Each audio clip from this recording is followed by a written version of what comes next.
Welcome to a little tea time. Y'all ready? Welcome to a little tea time. Oh yeah. Welcome to a little tea time. Who listening? Welcome to a little tea time. All right. Welcome to a little. Welcome to a little. Welcome to a little. Welcome to a little. Welcome to a little tea time. Welcome to a little tea time.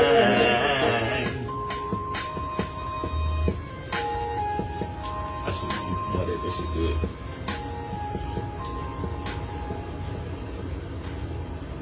All right, y'all. So good evening, good evening, good evening. It is I, Jerrick, aka Jarius D, your favorite published author's favorite published author, and your host of A Lil Tea Time.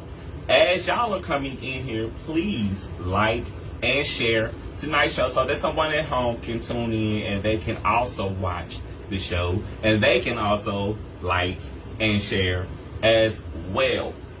Now, I am excited about tonight's guest because I have been following this king sitting directly to my right's career for since 2024.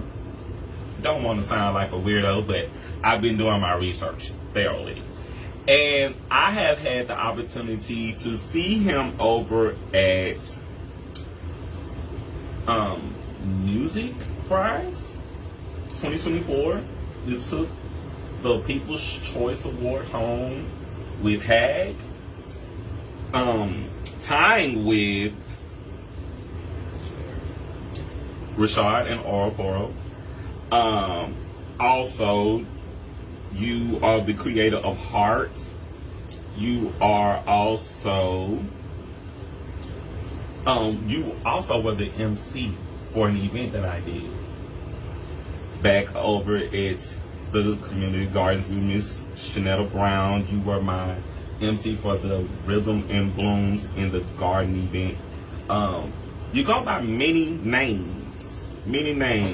So I am here to introduce to some and reintroduce to others Mr. Jaquan Davis, aka Santana, aka Flower Child. Welcome to A Lil Tea Time, King.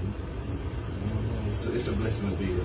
It's a blessing to be here, making sure, spiritually all the energy is good with me. Before I sat down with this legendary person in the city. Legendary. It's legendary. If I do say so myself, it's been legendary. I've been doing my research too, so man, Jerrick is an amazing person, man. I hope y'all come sit with him. He studies, he gives you a raw, uncut interview to give out to your fans and anybody else who's listening. Yes. So before we get into this interview, I want to talk about your album, because I listened to your album. So for people who do not know about this album, the album is entitled Black, and this album is very controversial, to say the least. And I commented on your actual album on YouTube, and I said that this album is dope. It's educational and it's emotional intelligence on display. King, first and foremost, this album was really dope. Because I'm a music connoisseur. I love music and I listen to music. So as an artist who's very invested in music, when I heard your album, I was like, where did he come from? Where did you come from? To hear someone first in your millennial or Gen Z, which one of them. But you have your head on straight where you know what's going on in the world. And you're very clear and you're very connected to what's going on in the world, and you're unapologetic about that. And I said, whoever he is, this album is going to do some things. This album going to make some noise. Let's talk about that album. So what inspired the album? It was two things that inspired my last album. One was me going through a therapy session with myself, taking most of the blame of any error of any community basis creativity. So it was a therapy session of me asking myself certain questions. But then it became to a point to where, you know, I felt as if I know black struggles, but I wasn't hip to it. I didn't study enough of it. So I felt that it would be a good challenge to go study that, and that would tell me some of the problems that I'm having in my own therapeutic manners of the anger towards society or whatever the case may be. I felt like it was a big therapeutic release. Mm-hmm. So it was essentially a therapy session. That's what it truly is, a therapy session. Yeah, it definitely was. So just to keep to that, my comments, Need Them, that track is fire. No Mercy, fire. Coarse Roots, dope. Critical Riot, dope. Cocoa Butterskin, fire. Carefree, dope. Change Can Happen, fire. Take Back Was Ours, fire. Culture Pain Tribute to the People. You know? I'm not saying this to sound like a fan. I'm saying this as a person that appreciates great music. I enjoyed this fucking album. I literally sat down and I put this album on, and I was like, wait, he gets it. He gets it. He gets the culture of America. He gets the plight of black people. He get our mannerisms. He get the shit that we've been going through on this planet as people. I was just blown away. And I was looking forward to your interview because I was like, I want to talk to him about this album first. So, what inspired some of these tracks? Because Need Them, that shit was good. It was good. This album was really good, King. Need Them comes from a perspective, starts as a perspective of white person accepting the roots of their ancestors. Regardless to the fact of wherever it came from, they were pitched an idea of their roots just like we were. So they believe that all the things that their granddad may have done or etc. is the reason why they are here today. Mm-hmm. So I have been studying what was the big reason why the Confederate flag was so important to them, and I couldn't get any other answer besides because my granddad fought in a battle or my great grandpa. So it never was to them it never seemed as though it was an insult. And then I switched it back around and gave them the reality from my ancestors' point of view. So Need Them is a perspective track of who needs who.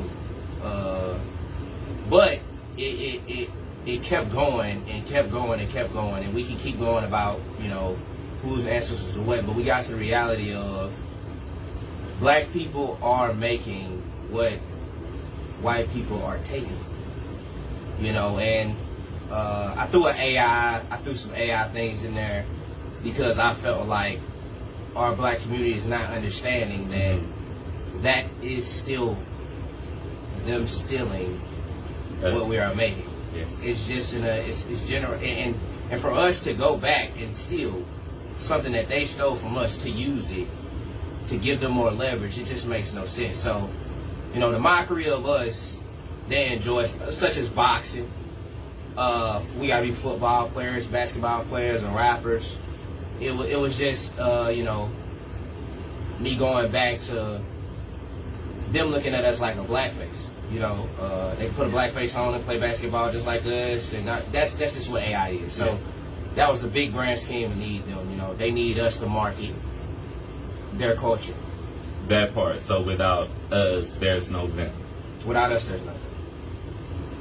We pretty much shape and create who they are. We are their identity vicariously.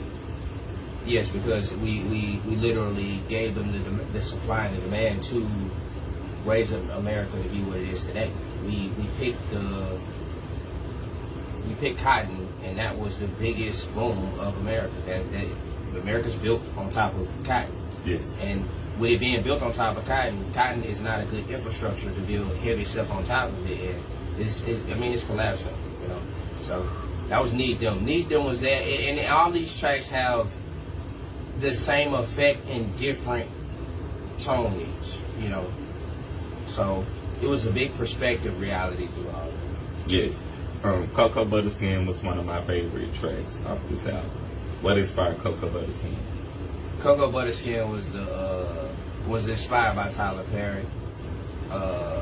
Believe it or not, Tyler Perry has a way of making movies about black women's pain, and I wanted to reverse and make it okay to make, you know, black women feel like it ain't always got to be pain that'll sell. Mm-hmm. You know, we got a lot of famous TV shows and reality of black women fighting against each other, and you know, I want them to understand that the melanin skin that you have is your dominant effect in life. That part. One last track I'm gonna talk about. I'm gonna ask you about this culture paying tribute to the people. What inspired this track?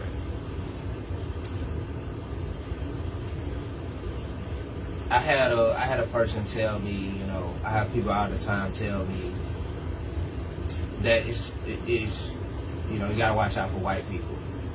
And on that first verse, you know, I got hit by a black person harder in my career than I have a white person.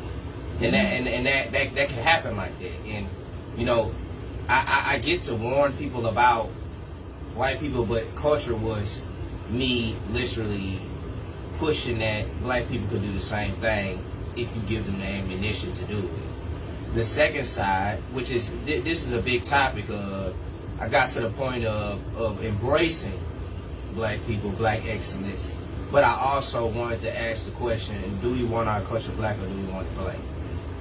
Do you want our culture black or do you want it blank? So if we was to go back, if we listen to the whole culture and that question, you know, at the end, I said the culture is black, but if you look at the cover, black is spelled B-L-A. The C is underlined, and then the K is not. So the whole point is, I put the C there. Who's putting the N there? Who's putting the N there? So that's all. That's went over everybody's head. That it's a double name track, depending on what you choose. I chose the C. That's why it's called black. Some white people choose to be blank. Some black people choose to be blank, and to be blank is you don't know the history. You don't want to know the history. You rather move in blankets. You rather not know than to know. So before I made the track, I was blank. Didn't know anything about all the history. Just knew what I was going through. And then after I finished this project, I chose to be black. So that is, you know, how that culture track came together like that. Damn. Yeah. Nobody really noticed that. And then if you read the track listing, you know, all of them, there's an inside and then there's a C side as well. And that inside is me going against black people or white people going against black people. And then the C side is embracing black excellence. So that is how that track was made and how it's pieced together. 2 interludes, and then one is Bleeding Kansas in the middle, which is the history. The true history of the turning point of a war that we didn't win but we won. So once people listen to it like that, it'll probably make them feel a different way. Yeah. Bleeding Kansas gave me like a Wizard of Oz type of feeling. Like, you didn't know that you were leaving the actual Kansas until you were literally out of Kansas. And you were like, okay, I'm not in Kansas. And you can't blank back, you gotta literally deal with it right there where you are to get back to where you're going. I love the fact that you studied culture. You studied culture while recording this album. Yeah, I did extensive study, like hard study, like it day and night, like no sleep, like literally. That part. I think that's why I enjoyed the album, because it was like I've been studying culture. Like I studied music culture a lot because I'm a singer first. So once I studied music culture, I started understanding like, no, the music business is not for me. And then when I started studying like our actual culture and what we brought to the country and why we're so great in America, it's like people don't even know this. People don't even understand how powerful we are. And then if they did understand how powerful we are, would they really want to use that strength? Would they use it? And I'm talking about use it for good and making good and doing something good in the country, in our lives and in our communities. So this album was one of those albums that I was like, everybody should be listening to this album. Like, I felt like Erykah Badu should be listening to your album. Because Erykah Badu is like, she hits on points that you hit on in your album. She talks about these things like she's conscious and you're conscious. And we need more conscious people, like, to really talk about what's really going on, and you nailed that. So let's dive into your interview. Can you tell my viewers at home a little bit about yourself? I'm Jaquan Davis, born on 04/11/2000. So I'm 26. I started doing music back in around 7th grade. But prior to, when I was a little bit young, around 6 or 7, I started poetry. So I'm actually a poet first. I just put music behind it and learned music. Around 7th grade, I picked up an instrument. I picked up the tuba, played it all the way through high school and middle school, and I actually have one still. So I play an instrument. I went to Bossier High School, and I'm actually from Bossier High. To all the way through, I've been doing my music career since I was 16 years old, so it's been 10 years. Wow. Yeah, it's been 10 years, and we pushed that, and then today I'm learning that it's artists, it's more than music. It's been more than music to me, and it's been beautiful to see painting and spoken word, and it's just all type of fashion and etc. And I watch movies and stuff like that, and basically I came into the scene around 16, 17 years old, and I've been watching the scene, and I played a good part in it, but I watched so many grow into very great developing artists. So me as a person, I'm just willing and welcome to genuine art. I was born in Dallas, Texas. I actually was born in Dallas. That part. Yeah, I was born in Dallas, and we moved here. Detailed in the building. Yeah, in my early age. I'm more of a diverse, broad person. I stepped into punk, alternate, hip hop, R&B. So I started stepping into all types of worlds and venues and people and cultures. Multicultural person. So very open-minded, and that's just about a box of who I am as a person. Yeah, that showed through it. Music, your music prize. It definitely showed through. So I was like, okay, you get on stage with the Rockers. Yes. Because seeing you on stage with Hag, that shit tripped me out. I was like, damn. Okay. So when I first saw y'all was at Manifest, at the Manifest house. And that was my first time really coming to Manifest house. So I didn't know what I was walking into until I walked in it. And I'm seeing y'all jam out. And I was like, what? This exists? It's beautiful. It's a beautiful time. Yes, that was it's like the underground of music. It was beautiful. Oh, that shit was It was a whole art community, man. That was beautiful. I loved it. I loved that. I even loved the fact that Manifest made it all the way to art space. Beautiful. Because I followed y'all from Manifest to Art Space. And it was like the first time that I had got on stage with what y'all were doing at Manifest at Art Space. Like, y'all had inspired me. It's like, I'm going to hit the stage one time while they over here. And I had to hit that stage that one time because I was like, this is a movement. And if I could just put my stamp on this movement, I've done my due diligence. So y'all nailed that for me for what y'all was doing at Manifest. Shout outs to Michael Miller because y'all killed that for me. I'll shout out Anthony Benedetto as well. Anthony Benedetto and Michael Miller, both of them was the piece that started that and pushed it to where it ended up. Understood. So when you're not working in your mediums of art, what are you doing for fun? I'm learning.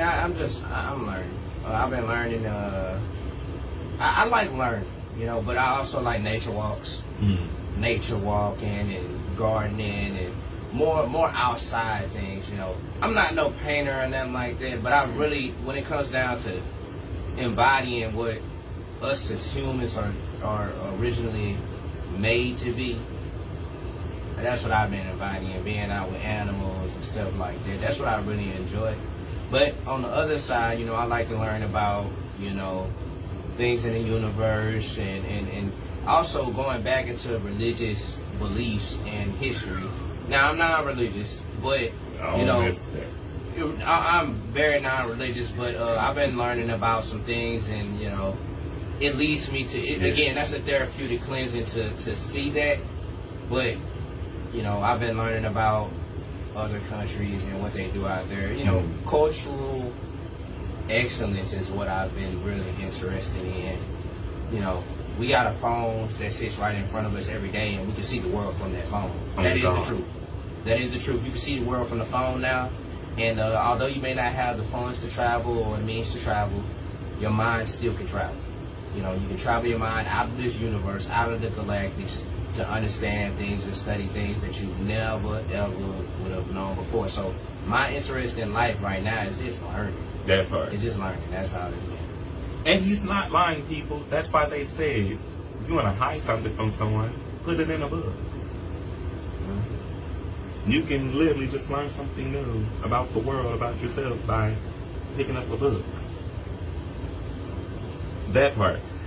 So what inspired you to develop your idea to be this multi-talented artist? I think playing the instrument did it. I think so. The instrument I chose, I didn't end up playing. My instructor, Miss Amor, she chose an instrument for me, and I didn't want to play too. I was not interested. But as time went on, as I got older, if I played any other instrument, I wouldn't be who I am today. I wouldn't be in punk. I wouldn't be as passionate for music as I am, honestly. So it was the instrument. I wanted to play music, but I thought I wanted to play, more upfront, not a bass. And when I played that bass, it really put my mind at, okay, structure of music first, and then music. So that's what led to it, honestly. But I always, again, poetry always was soul in me to really explore. But I think the biggest overall is my parents. I have both my parents, and they always had so many different perspectives. They like so many different things. So them teaching me so many different things outside of just my culture, it inspired me to be multicultural in music and multicultural in art. I like that. So poetry was like your first love, and then getting into the band and playing the tuba expanded you to, you wanted to take what you were already doing with poetry and develop your whole interest into music. I like that, because poetry was the thing that when I knew I could sing, poetry became like an easy go-to. That was like an easy, like my fix. And I used to write, and I still write all the time, because I understand, like, as writers, as poets, we have to really say what we need to say. And music artists, we have to say what we need to say. And I say this all the time, and I've said it possibly on the show. We, as writers, we're responsible for telling the stories of the world as we see it through our eyes right now. That there's going to be someone who's going to come along in like 100 years, and they're going to see your Black album, and they're going to listen to your Black album, and they're going to be like, damn, that's what the world was 100 years ago? That's our responsibility, that we got to inspire the next generation to take. They're going to take your album, and they're going to listen to your album, and they're going to create a new blueprint based off of the blueprint that you set down. And that's the responsibility that we have as artists. It's your legacy. That's what I call it. Yes. And it's a legacy that I want to pass down to my kids, you know. I always think about that, you know what I'm saying? And that's where the flower child comes from. And I won't get too deep into that, but it's about planting the seed. Mm-hmm. You know, and my legacy, I always thought to myself, when my kids get older, if they need a way, if I'm not here to give them a way, they got this whole plethora of projects that I did that have a way. If they need to ask me a question, it's all in the music. So. That part, it's pretty much letting them know, like, no, it can be done. Whatever questions you have about it, come to me. I can teach. I like that. So, I'm going to go off topic, off my transcript. Who were some artists that you were listening to? Because for you to say punk rock, like I'm very curious to know who were some of the artists you were listening to growing up. This might blow some people's minds, but I didn't really listen to music like all, like, you know, you got some people that tell you Stevie Wonder, Prince, Michael Jackson, you know, Kanye West, all that. I wasn't listening to music. You know, my parents, they pushed it, you know, they did this and they did that, but I don't really have no, like, oh, this is what inspired me as musicians-wise. I'm learning that today. I'm going back and listening to Prince.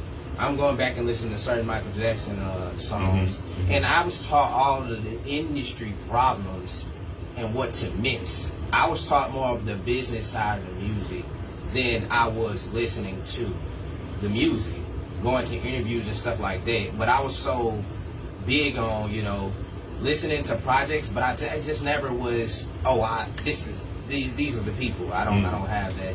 I don't have that. But when it comes down to interviews, I never missed an interview from artists, or I never missed what happened to Michael or Prince. Never missed any of the studying. Yeah. But as far as inspirations of music go, I'm still to this day listening to, you know, music about it, especially punk. You know, I got a lot of punk people sending me a lot of songs, telling me the history and teaching me a lot about punk.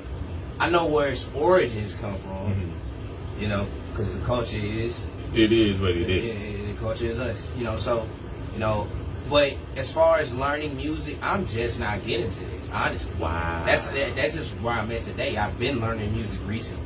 It's not, oh, I know these big songs. You know. Got it. Okay, so for you, it was about understanding the business of music. Yeah, I want to understand the business of music. I want to understand how to brand, how to read a contract, how to trademark, how to copyright, because it is art, you know, in art. But on Need Them, in their world, it's let's take their idea from under them. So I wanted to make sure all ideas that I had, you know, I knew what would come with it if I do this or that. So, yeah. I like that. I like that you did the study of it. You did the homework of understanding business, the business of music. Because I think that's where I messed up. I learned what I saw. I learned from watching artists and studying their life stories and studying their journey. That was what I learned, that I was like, nah, I don't want to be in the music business. And understanding that when someone owns your voice, they own your masters, they own you. That's like your soul. And I would have been pissed to have been one of those artists, to be in this whole box of, no, I own your shit. That shit, your shit's mine. That's me. Like, you sung on that, you produced that, that's copyright, but I own that. And I took that very personally. I was like, nah, I don't want to do it. I never really just saw it like for me to be that big. I know I was going to be famous, but I just didn't want to be that famous. He didn't want to be a stoner from me. And that's understandable for everyone. You know, I understand. So, how did you decide when to establish your brand within the industry of music? I feel like there is rebranding that I'm about to do. Yeah. Because what happened was I did I branded personally. I wanted to brand Jaquan, the name, like Jaquan, period. You know, that's why the logo is my name. You know, it's my name and heart. And I wanted to brand it in a personal aspect when it comes to who Jaquan is. But then there is heart, which you spoke about, and that is something that's foundational to me. That is a foundational pull. I don't want that to be. It has to be music. I want that to be whatever. Universal. It becomes universal. So the branding of Jaquan was personal. I can tell what I feel. I can separate the cover of black from this heart, the foundation. You know, they can accept the foundation. And I don't, you know, when you make a brand or something, you usually don't want to associate your personal beliefs with it. Right. So that's why I've been headed to after 10 years of branding myself and building myself up to confidently say what I want to say. There's another side where, you know, we want to plant the seed. Plant the seed for the kids, plant the seed for the next generation, and really build therapy for everybody. It's tough to say it sometimes, but I believe that everybody needs therapy. Everybody needs therapy, and it could be a personal decision that you make with yourself, with God, or you can go get a therapist. But everybody has grief, and it's the way you tackle the grief that makes you who you are today. So the whole heart thing is supposed to be a therapeutic thing and plant a seed thing. So that's how I decided to brand myself with it. And I see that it's a lot of missteps that you can make by people trying to take it from you. Oh yeah. So it's just, I'd rather it be foundational and just on the money, just let that be a non-profit type of thing, you know. That part. So because of me doing the research, I was like, okay, Santana versus Flower Child. So I was like, okay, it's giving, but I was like trying to understand Santana versus Flower Child, because those are two total different personas. Right. Santana is the persona of my poverty, and some of the more of the turnt, more of the kind of irrational decisions. You know, the okay, if we cannot get to a point of, hey, let's stop doing this, let's burn it down. That's a mentality I have. So like, you got people like Martin Luther King, for example. That part. You got people that want peace.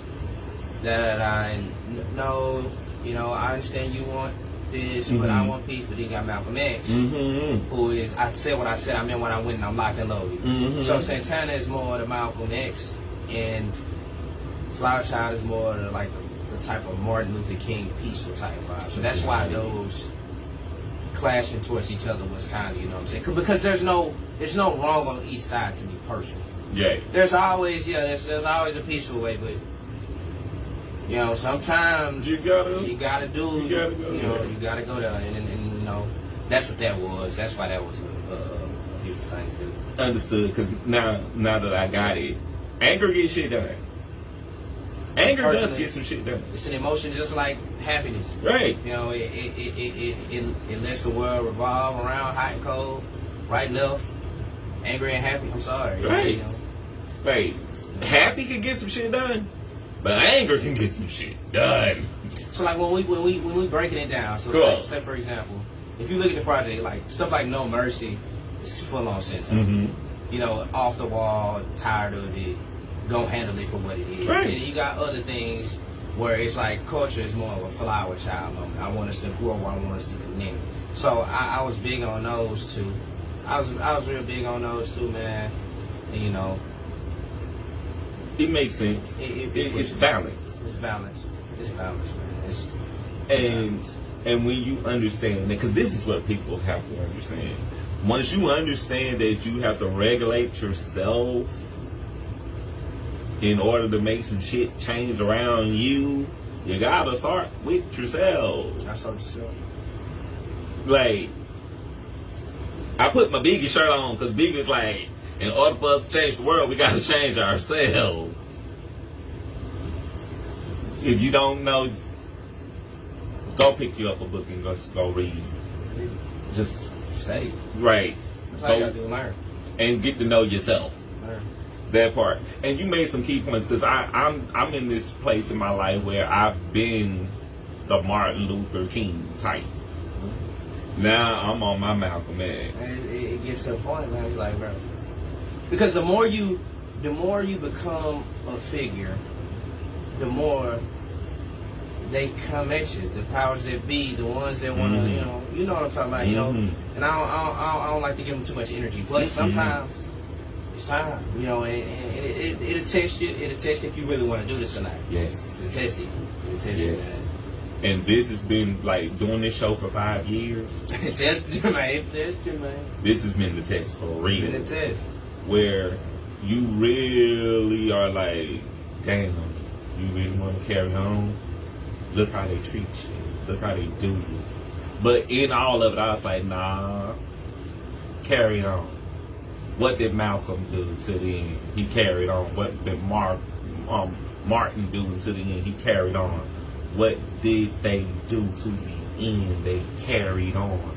Their legacy still carries on today because they carried on.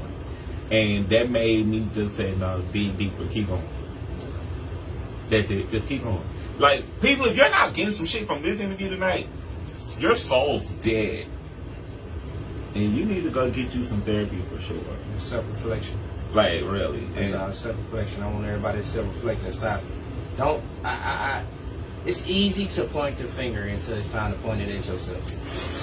You know what I'm saying? And I decided before I made this project that I would point the finger at myself and find somewhere in me where I'm lacking that I can fix, so it can fix the rest. And just, you know, and that's still what I'm on. Like, like it's still more to come, but that's what I've been pushing for. It's just bettering myself. I can dig that because progress. That's progress. It's about progress. And if we're not making progress, then we're what? Digressing. And I'm about movement. So, great segue to this next question. How have your priorities changed since you started the business of Jaquan Davis? I think my priorities have, all my priorities have pretty much been the same, but I think, well, we can say some of the priorities, what doors you want to step in, who you want to step in the doors with. It's been a big spiritual cleansing. The business side is a big spiritual cleansing because either they're going to show up or not. Either they want to work with you or not. It's like, you know, and then at that point, you got to ask yourself, why don't they want to work with you? First thing I'm going to do is point at myself. So, again, a lot of stuff that y'all are going to hear from me is, you know, because I wasn't like this 2 years ago. A lot of stuff that I'm learning from the business side or spiritual side or whatever is evaluate me first. But it's a lot of priorities such as, you know, knowing where to put money at, knowing what logo to make, knowing what to name yourself, what to name yourself, and what doors to step in and what doors not to step in. But you also have to know that every decision that you make is going to lose business and keep business.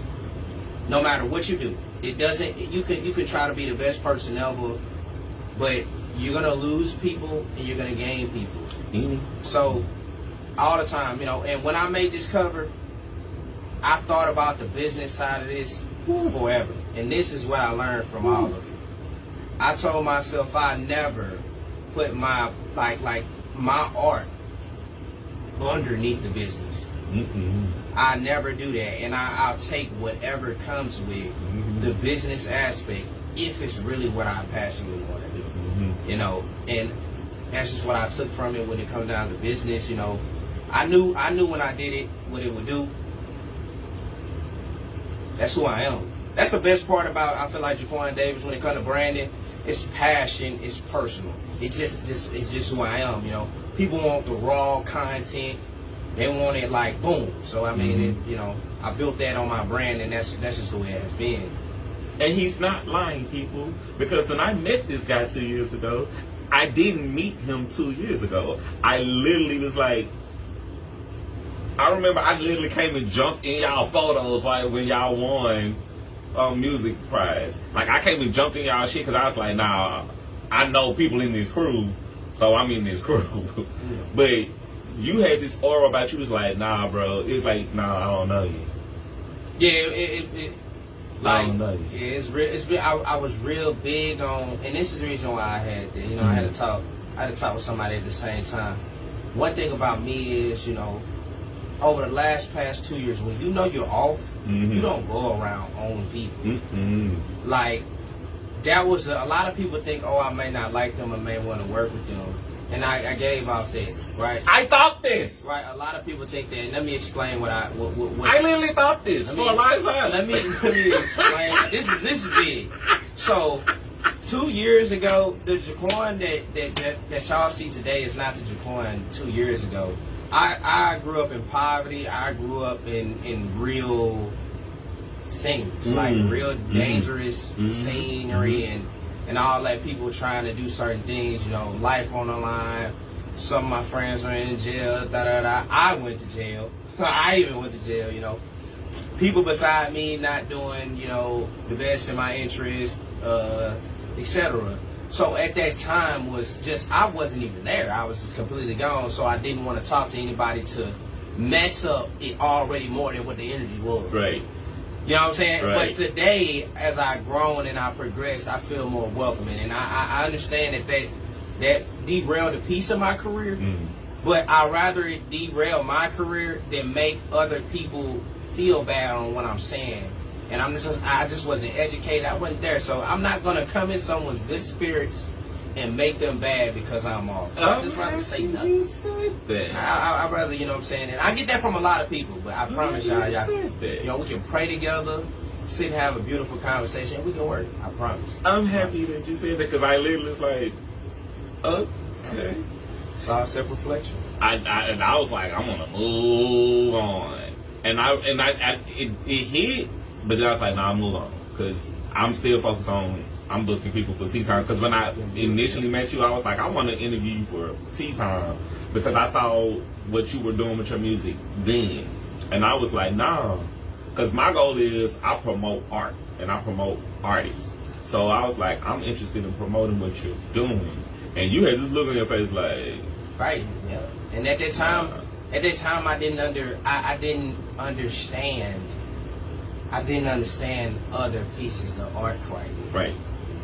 You know, I wasn't a learner quite yet. I felt like I did this, I did that, and then I just started to sit back, reflect on myself, and fix those issues. You gotta fix your issues, man. Feel that, and it was cool because when I was always running into you somewhere, and then when we did Rhythm and Blooms, it was like, oh, okay, that's a shift. That's a shift. It was a shift. From that time. And I was like, okay, well, when I see him again, I'll ask him about in the room for Tea Time again. But I was still like, I don't know. But I'll just see where we go. If I run to him after this, I'll run it, and I'll run it. Yep. And it was cool because I was like, damn, he's actually doing an MC for our event. I never really said anything to you like during the actual event because it was like I didn't know how to perceive you, and so I was like, just do your event. If y'all talk. If y'all don't. I did not get no feedback from you, no real energy from you about the show. Like, can I ask you about the show? as a fan, I believe that at that time I was doing Bleeding Green, and I thought we did talk about a book. I talked about a book, and how you make books or whatever. Yeah, because I self-published. But when I was in that setting, I felt as if a fan. I just was amazed. I really was shocked. I really was very shocked at that event because I had been getting told about it. Miss Shanetta had been telling me about it, but I didn't know that it would be that beautiful and I would see that come together like this. So I as an artist that's been in here and doing things for 10 years, you've been in it so long and I'm just now catching up. So I'm just amazed, you know. It was so many different arts in one spot, spoken word, etc. And I just, it was vendors, and I'm just like, man, it's beautiful when the community comes together, you know. And I didn't know what to say. I just let every artist amongst every artist engage with one another, and I just was paying attention. I just was in the cut, just listening to everybody, how they respect and how their energies collide with each other. And then that again, we go back to, you know, if with the branding question you asked, the biggest branding problem that I've had was I've been to myself, you know. But sometimes, although I've been in this for 10 years, I feel brand new. Right. I feel brand new, and I feel like some conversations, I just don't know what to say. I'm starstruck. You know, I'm starstruck that I'm talking to people. I never thought that people would be listening to my music this way. I never thought that people would want to hear what I'm saying. So now that I'm here, it's like so many people come up to me and they say, it's just you just don't speak. You seem like you come off as no one can come up to you. You know, and again, what you're saying, I could have engaged with so many different artists, but I just was so shocked by it. I get it.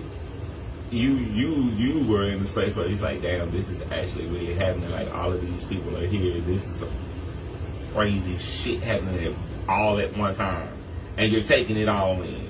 You see, we out here with our books, we selling our art. You see, we got actual people coming out here buying our shit. They support what we're doing. You see people coming out here, they listen to us recite and tell our stories through our words. Yeah. And I noticed it because I was working, and I pay attention while I'm working.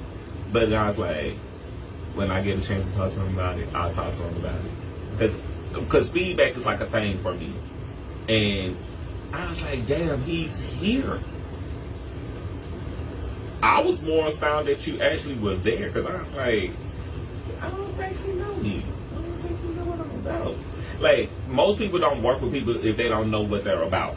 Nah, that's not me. Yeah, I don't. Yeah, I worked the sound system for that, and I worked that because, you know, Shanetta gave me a call and told me to stop by. I was already coming anyway, you know. And that's another thing. I step into everybody's events, everybody's music that drops. I listen to it. It's just I want to be a fan. Literally, like, I know people look at me as an artist. That is so crazy. I know that people look at me as an artist, but I want to be a fan. Like, please. I can appreciate you know, that. You know what I'm saying? Like, I want to answer people questions. I want to give feedback. But at the same time, when I can step away from being an artist and be a consumer and a fan, hey man, I just want to embrace it, watch it, go home, think on it, and say, man, this is beautiful. And that's what I do. And a lot of times, another thing, bro, somebody be and dropped a project, like, or did a show, and I don't have it for 2 weeks. I'd be like, I'm still embracing it. Like, artists, like, I'm still embracing artists for what it was, man. And you know, Tasha with that fashion show, man. I'm not spoken to Tasha one time, and I'm in the art community. And that fashion show was amazing, and the way that they put it all together and walked and all the dress code and just the idea of it, I still haven't been able to say, wow. Yeah. I don't know what to say. So People gotta, people gotta also understand that I'm a fan, man. Like I literally listen to everybody. I get it. I listen to everybody. I get it. I see it all, film it all, man. It's beautiful, man. Okay. That's why I'm a fan of what you're doing. So I get it. We're people that we are on the outside looking in. We don't get caught up in the hype. We're in the moment for what it is. And because we're in the moment for what it is, we are literally taking this shit through our body, through our senses. And we're processing it as it's happening. So when we walk away, the processing is already in motion. So you're not like overreacting or reacting as it's happening. You're reacting in private. Yeah, like I literally almost have to go home and like write a passage of everything because I'm so passionate about new art. I'm so passionate about seeing things. Yeah. I'm so passionate about some of what I consider some of the veterans getting a certain chance at certain things. And I have to go home and really just say, man, dang, because I don't. This gonna sound crazy, but I find more interest in a new developing artist touching the stage than me. Like I'm a fan of the art first. Yes. It sounds so crazy, but I'm just a fan of the art first, and then I'm an artist. Every project that you've heard, every project that you've heard has been because someone else dropped a project. That part. Every project has a project behind it that somebody else dropped in the city where I said, ooh, okay, this making me think a certain way. This making me love the sport a different way, love the art a different way. Or I might go up to a painting and go home and make a song out there painting. Everything I do is inspired local. It literally is. That's why I have 6 books of poetry. Man. It's the reason why I have 6 books of poetry, because I'm literally inspired by what I see. It's the artist, it's the work, it's life, it's experiences, it's traveling, it's food, it's clothes, it's all of it. I didn't know that you were this fucking in tune with what was going on, because you were literally just like a cancer in your shell. Yeah, because it's like I'm here, but please don't speak to me. I'm trying to enjoy the whole scenery. I'm trying to, I'm overstimulated. Yeah, please. I'm like, so people don't. I get it. You're more laid back in it. I'm laid back in it. Me, I am literally like I'm feeding off of it as it's happening. Like it gives me fuel in the moment. Like I am literally like, what the fuck? Like we were just at the event for the Renaissance event, the Renaissance art event. You was sitting down, like everybody was we was on our feet, and we was mingling and interacting and talking, and you was like, I just sat back and just embraced the scenery of how everybody was connecting with one another, and how the pieces were so in tune with what our society is today. Sitting next to legends, and I just I just couldn't believe it. I'm serious. Like I'm humble. I'm that humble, man. People really think that I may be a person who feel like he's above speaking.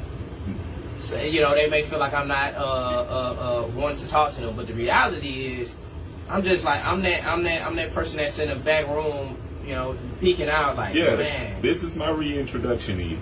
This is crazy, man. Like everything that's been going on has been crazy. That part. Crazy. This is literally my reintroduction. Because my first intro was like, no, I don't think he like me. Everybody think I don't like them. I love all y'all. I love all y'all. I love all y'all, man. It wasn't until that event, he was like, what? You was like, yeah, you're in the league. I was like, what? He taller than me?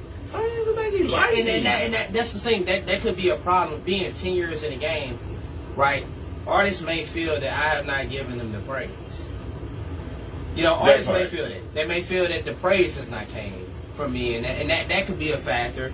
But I just look at it as like, if I was to have more interviews or more conversations explaining that, what I'm saying now, people are like, oh, okay, I understand him. Because now I'm getting it. Like, it's like, now I understand him. Like, it's just so many artists. Y'all have to understand. I do more local art listening and watching and reading than mainstream. Yeah. So when you have a show on Saturday, I gotta perform on maybe Sunday, Monday and Tuesday is a gallery event. Yeah. Wednesday we got another artist performing. A book just dropped. You know, it's a whole week now of artists just doing so much. Back when I first came out 10 years ago, it was not like that. You could keep it. You could keep it. It's so bad I can't say names. Like I can't. Like right now I can't tell y'all all the names because I'm gonna forget so many names. You know. But that's who I am, and that's what it is. You know, just so much. It's just so much to embrace. Like it hit different.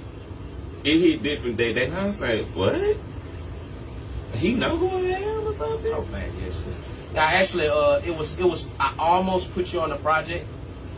I almost put you on Take Back What's Ours, and the reason why I didn't put you on that is because I wanted more of an expanded range of what you want to put out.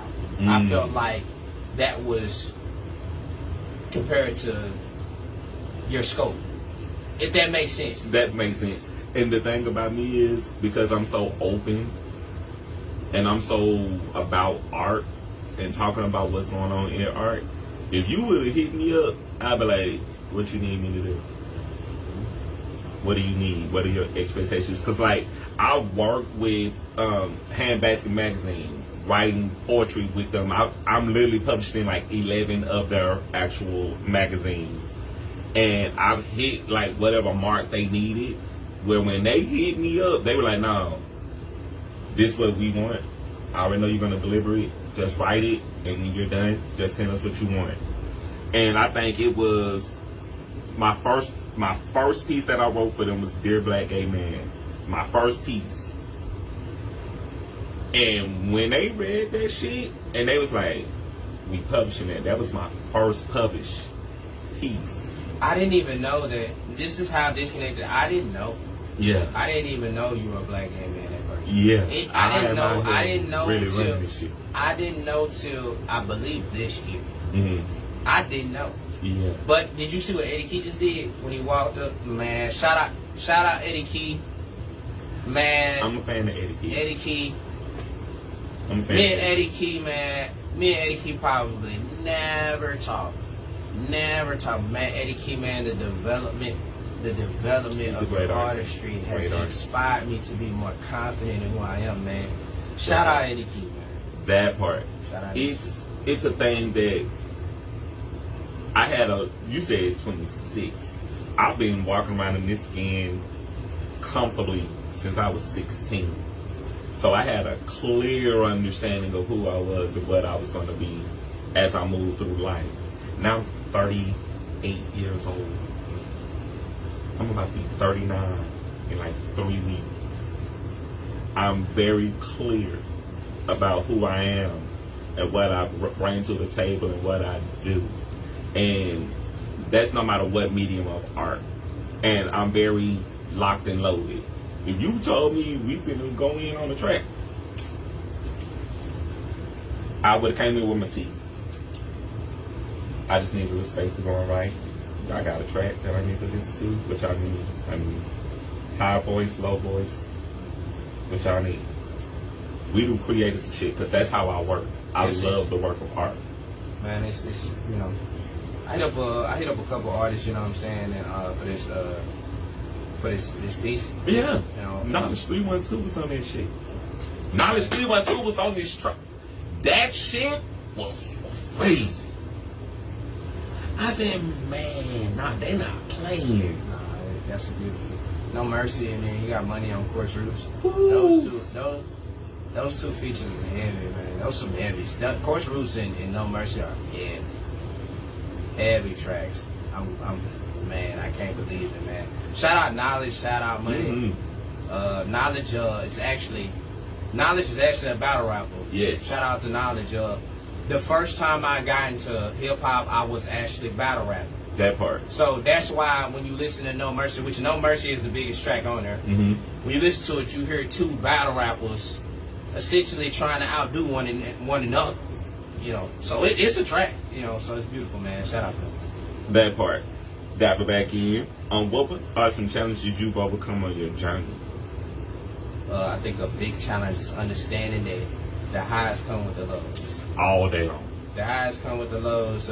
You're an artist, And what comes with art, being an artist, especially a developing artist, anywhere locally, you may gain a lot of love, a lot of people that love you, but with love comes in.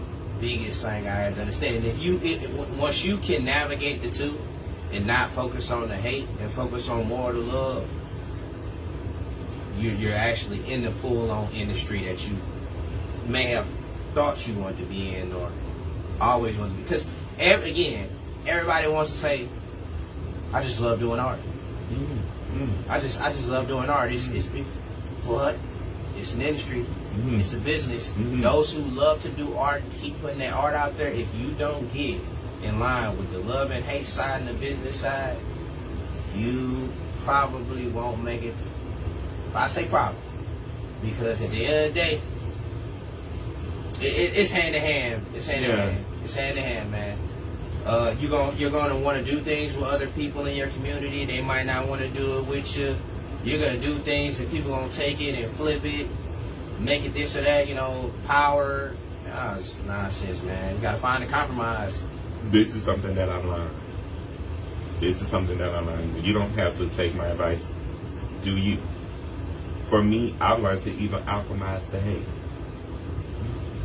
I've even learned to alchemize the hate. Like, I know you don't like me. Okay,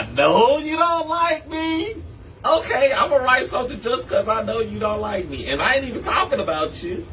But I'm just going to write something just to get the shit off my chest. Oh, yeah, the best pen I got is, the best pen I get is when I'm pissed off about it. That's just the truth. And like I say, No Mercy is one of them tracks. Yes. I just got fed up with shit, to be honest.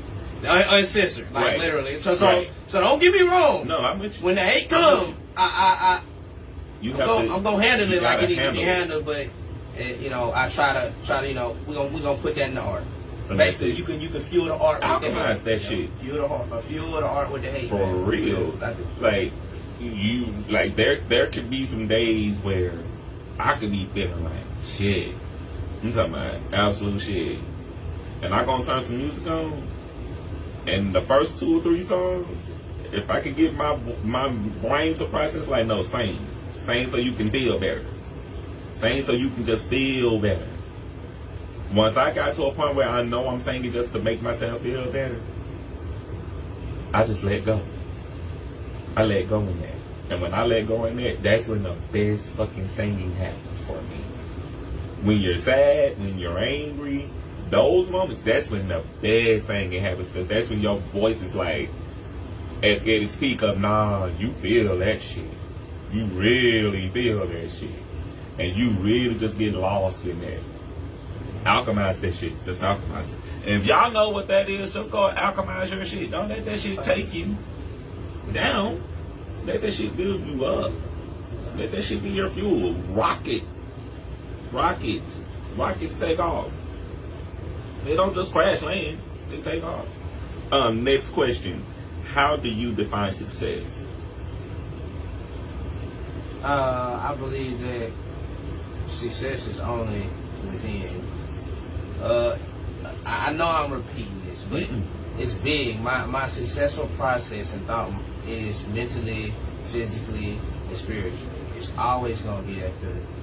The outside from the inside has to start spiritually. Spiritual cleansing, spiritual guidance. You have to be okay with yourself first. That's it.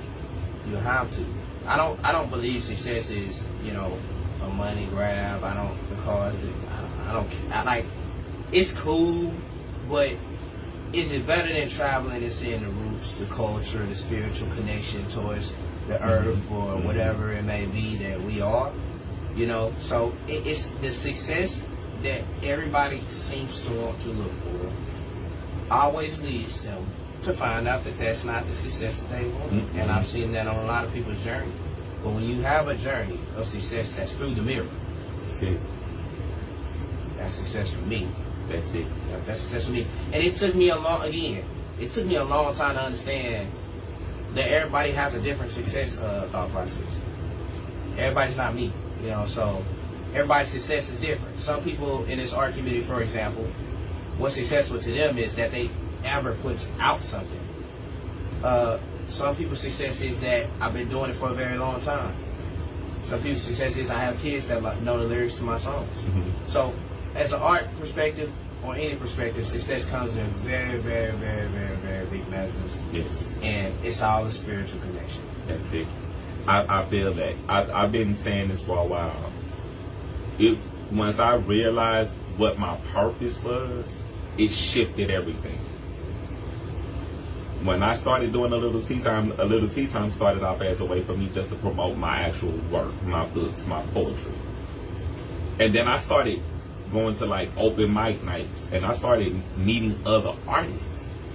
And I was like, I don't see these people on the news. I don't care about these people at all. No one is telling their story. I said, that's going to be my mission. My mission is going to tell people's stories. And I successfully did that because I knew what my goal was. My goal was, as long as I'm telling people's stories, I'm doing what feels right for me. It's successful for me. And once I started doing that, that's when all of the other things that I wanted to do just kind of happened. I wasn't planning on being an actor. It just kind of all came with me just saying, let me go and talk to this person about what they doing in the film industry. Let me go and talk to this person, see what they talking about in doing music. Let me go and talk to this person about what they doing as a writer.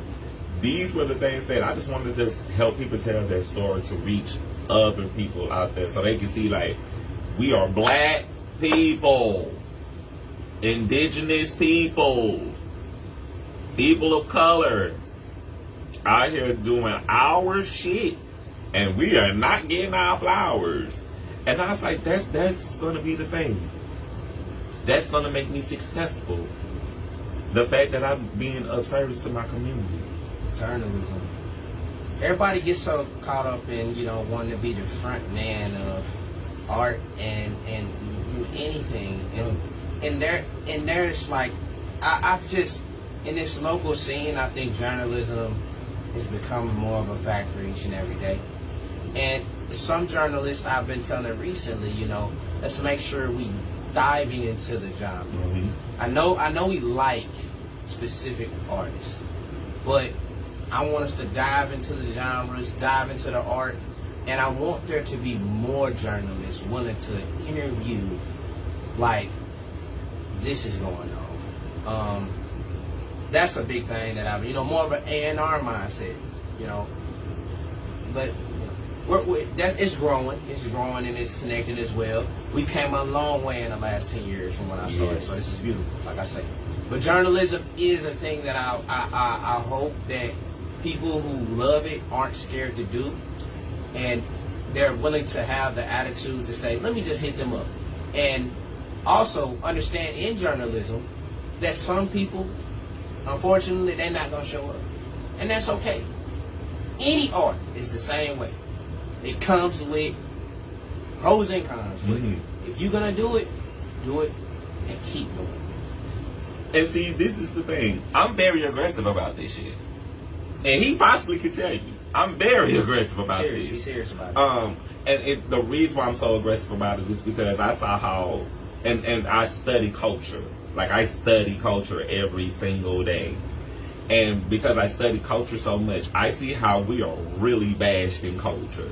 Like, black people, we are literally like the shit that the monkeys throw in culture. And I was like, nah, I can't sit by and watch this happen to us. And no one's gonna step up. Do you want our culture black or do you want it black? And I was like, I want us black. That's the question. I really want us black. Because I wasn't seeing like local talent. I've been studying Beyonce, Jay-Z. I've been studying them for so long that when I just narrowed my vision and I came into home, and I started paying attention to what was going on in Shreveport. I was like, what? These people, what are they doing here? They should be on tour right now. What are you? I've been surprised since I met you.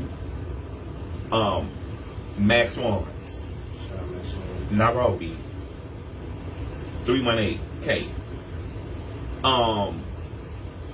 I could go on. Like, I've interviewed some of the greatest people in my career right now.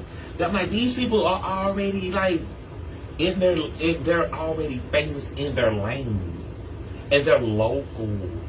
Why are they still here? But now I get it. We're all still here because this is home, and it makes sense to build what we're doing here first. That if I do it right here, I'm going to get recognized for it right here.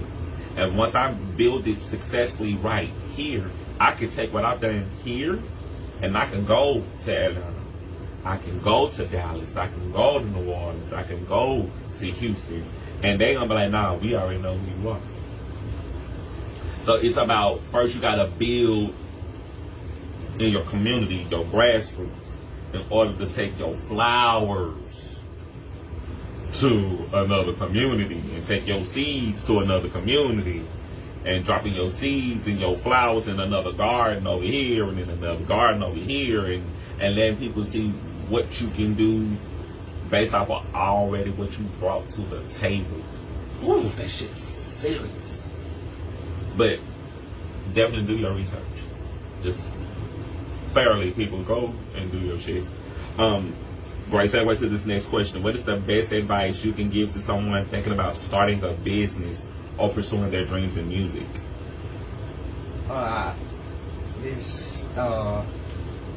Procrastination is the biggest killer of confidence.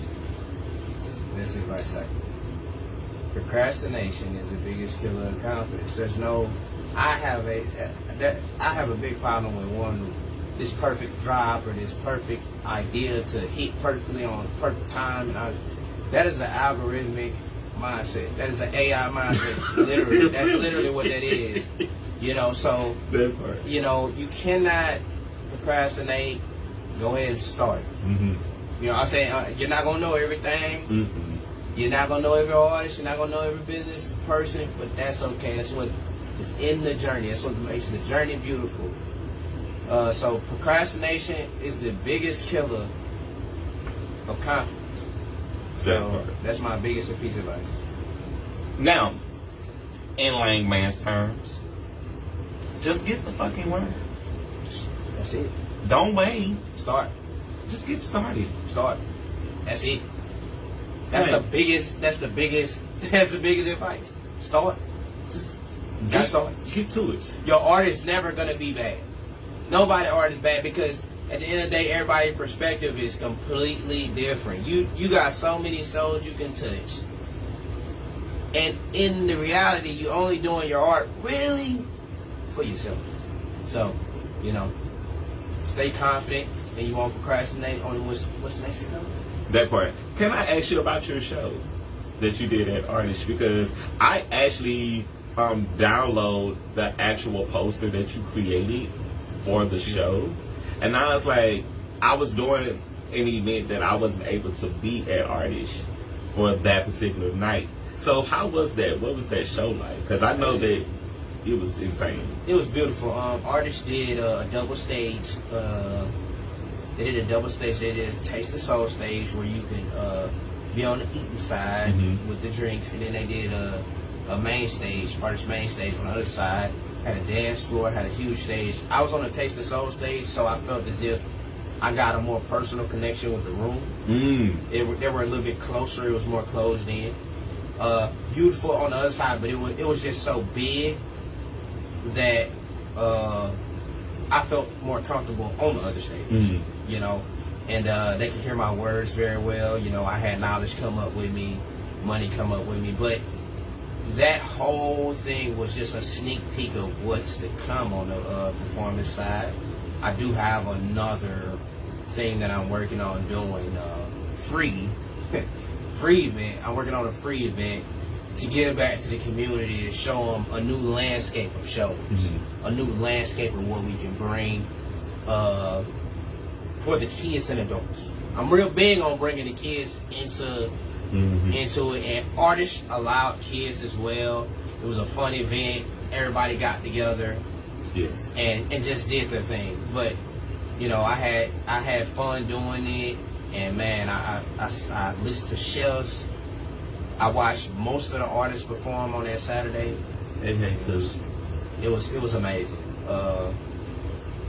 Yeah, I did. It was about 15 minutes. It was just beautiful, man. It was just to show what's. It just show what's to come. Yes. I'm a fan of what you're doing. Like I probably said this like 5 times. I'm a fan of what you're doing because one, I'm a singer, and music is like that lives in me. Like I wake up before I brush my teeth, I'm humming on my way to the bathroom. So I'm just in awe of music. That like when I heard about Max Swans with Sour Face, I was in Michigan. I had people in Michigan listening to Sour Face. Like they was like, "Who is this?" I was like, "Oh, he from Shreveport," and they was like vibing to Sour Face in Michigan. Like that's how keen I was about the artists that's here. Like we don't really put our people out there that other people not really on to what we doing. Like when I go to a certain place I'm going to in a couple of weeks, I'm gonna be talking about the scene here. Yeah. You know, and the craziest thing to me, this is about the craziest thing to me. I did one punk feature. The sonic, like the level of punk, like fans in this Louisiana and on to that Texas and Alabama. I got invited to Alabama. Wow. Like the punk scene here might be the biggest scene in the United States. I know we talk about hip hop a lot. Yeah. But they had a group chat of a bunch of punk people in Shreveport in Louisiana, just dominated that group chat coming in. So it's so much alternate punk here.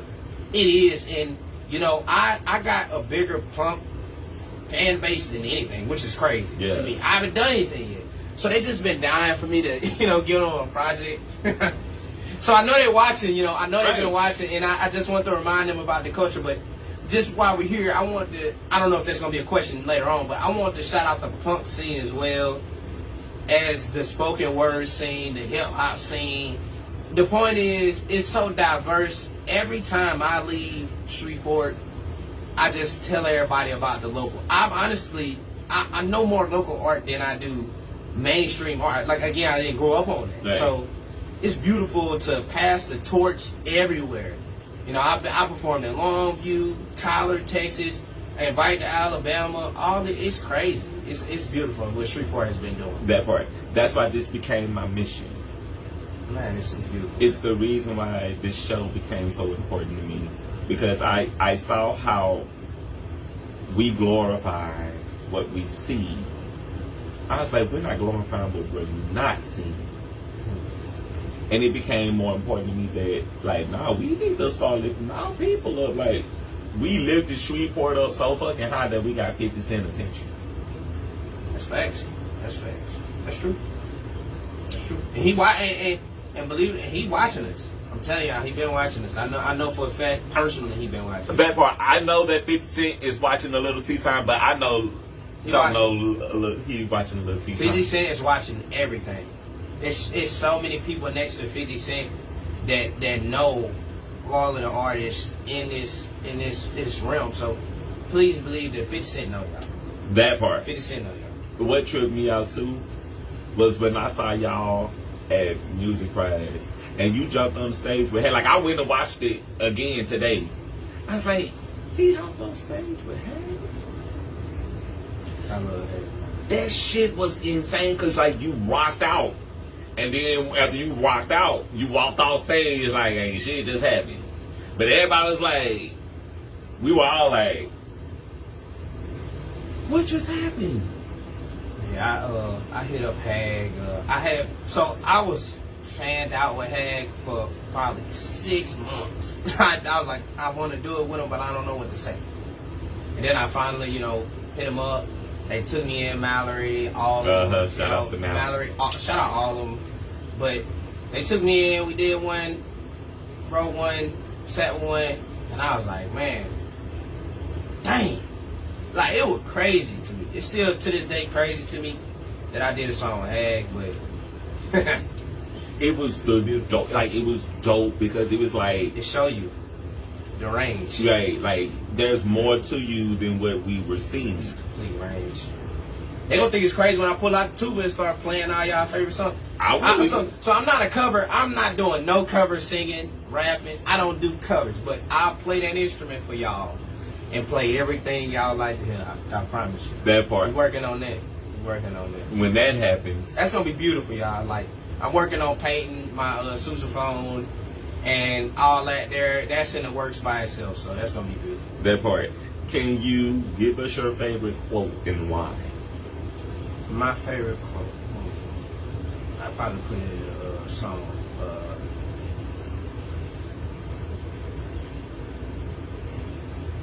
That's a good one. I ain't never really thought about no quotes. I can think about a song. I think either Predator or Prey. Either Predator or Prey. Anything about being surviving as either a predator or a prey.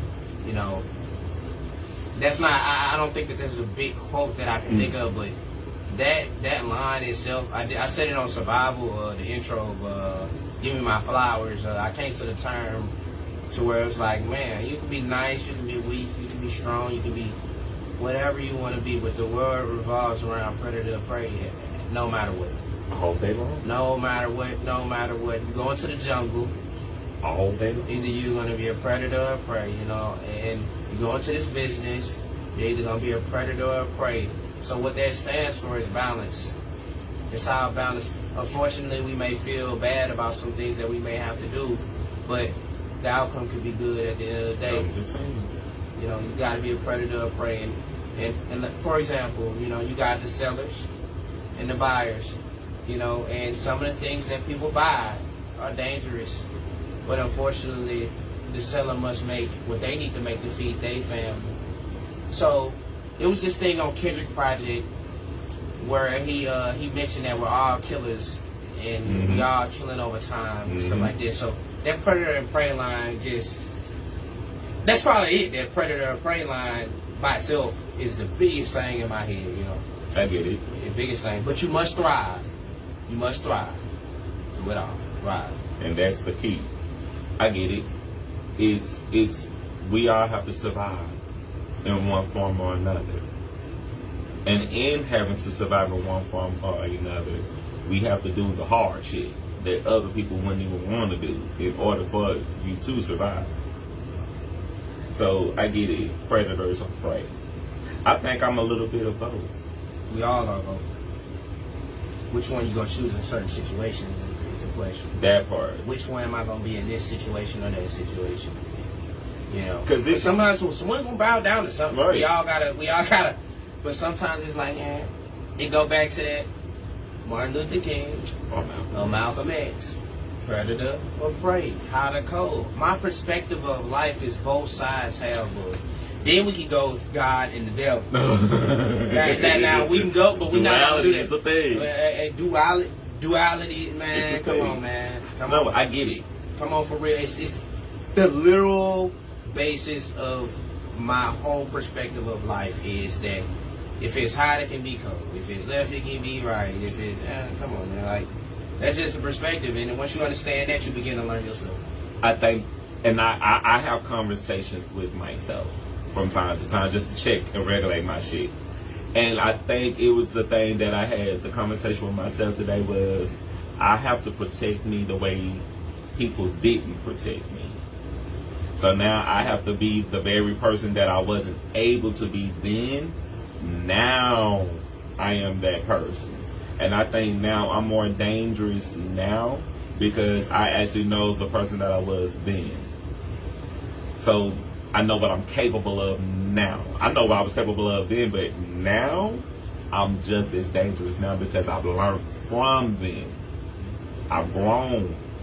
I've learned like either you gonna be a shark or you gonna be a motherfucking goldfish. My nigga, which one do you wanna be? But hearing you say it's predator or prey.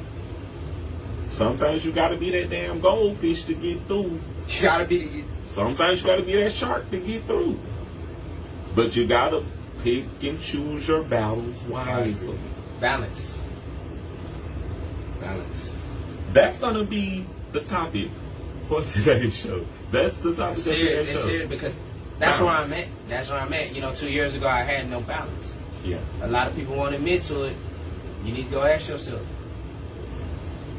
Yeah. Black or blank? Yeah. God or devil? Yeah. Predator or prey? Goldfish or shark? Yeah. It's all the same question. It's all the same. I hate to give y'all the same answer over and over again. I'm with you. I'm gonna kind of swing it a little bit, but come on. The reality is, good or bad. That's it. Hot or cold. Left That's or it. man, come on, man. They have to work together in order for life to even exist. They have to work together. The good can't go without the bad. You gotta take the good with it. You gotta take the sunshine with the rain. It all works together for the greater good. And once you realize that it all works together for the greater good, you have a different perspective of shit. Like, if you walk into the music industry like 10 years ago and you learn all of the shit that you learned, when you get to your 10 years later, you'll be like, okay, I'm happy that I walked in 10 years ago, learned everything I learned. Because 10 years later, you on the other side of it like, I know when we walk in the studio, we supposed to be in out the studio in an hour. We've been in here for 2 hours. Can we get all the hoes out the studio? Can we get all the drugs out the studio? If you need your drugs, keep your drugs. But if it don't coincide with getting the work done, gotta go. Hey, man, I don't care how good you are. We gotta get it done. That part. I'm about to work. That part. Can you tell us 3 things you'd like to see better in our community? Because you are from Shreveport and from Bossier City. I'm sorry, from Bossier City. But you also coexist within the art community within Bossier City, which also affects Shreveport. So how would tell us 3 things you'd like to see better in our community? I say my biggest thing on, and I'm just gonna, I'm use all the community from Shreveport to Bossier. A person's personal life is a learning experience for them.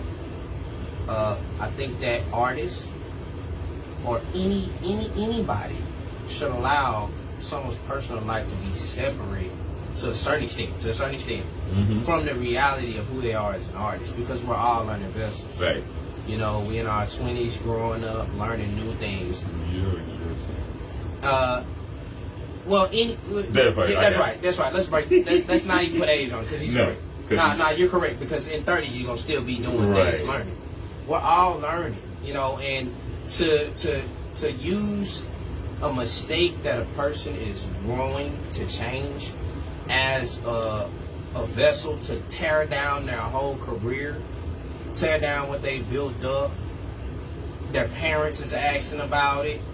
Their kids may be asking about it.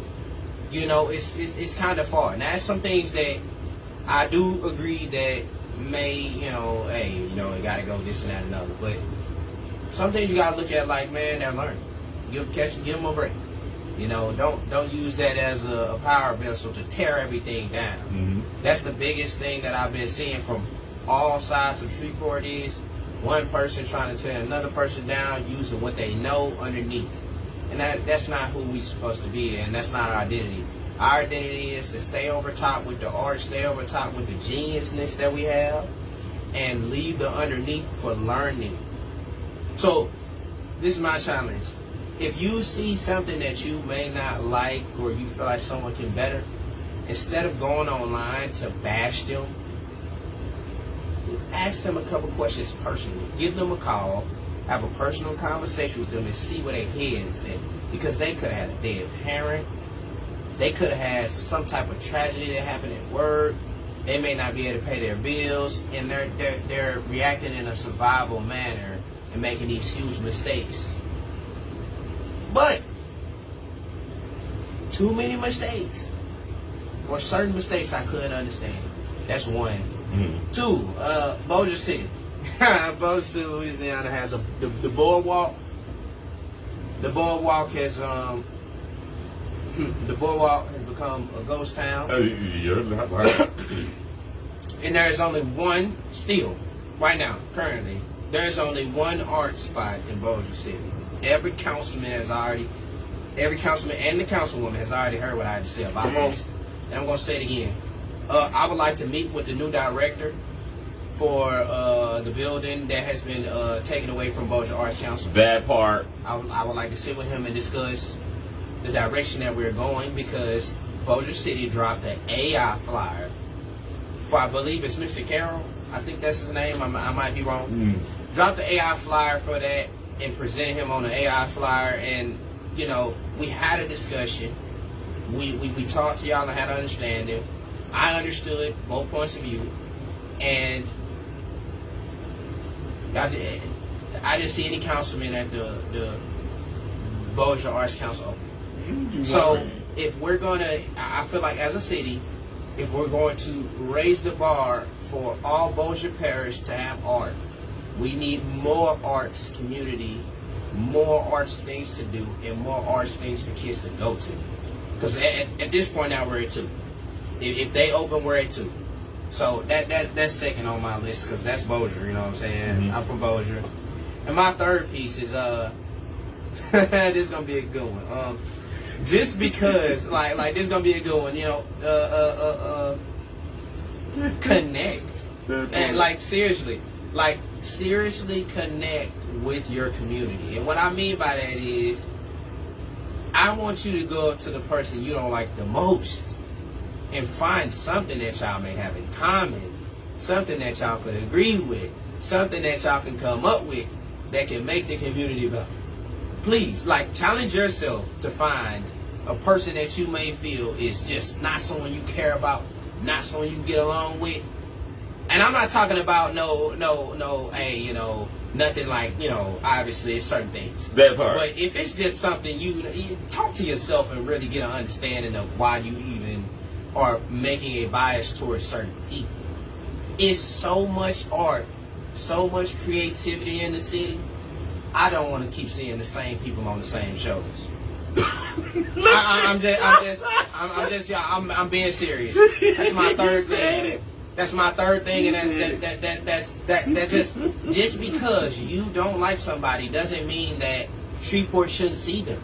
Bossier shouldn't see. I don't understand it. I don't understand it. Take your personal issues with whoever you got, put them up your ass, and make a good show with different people.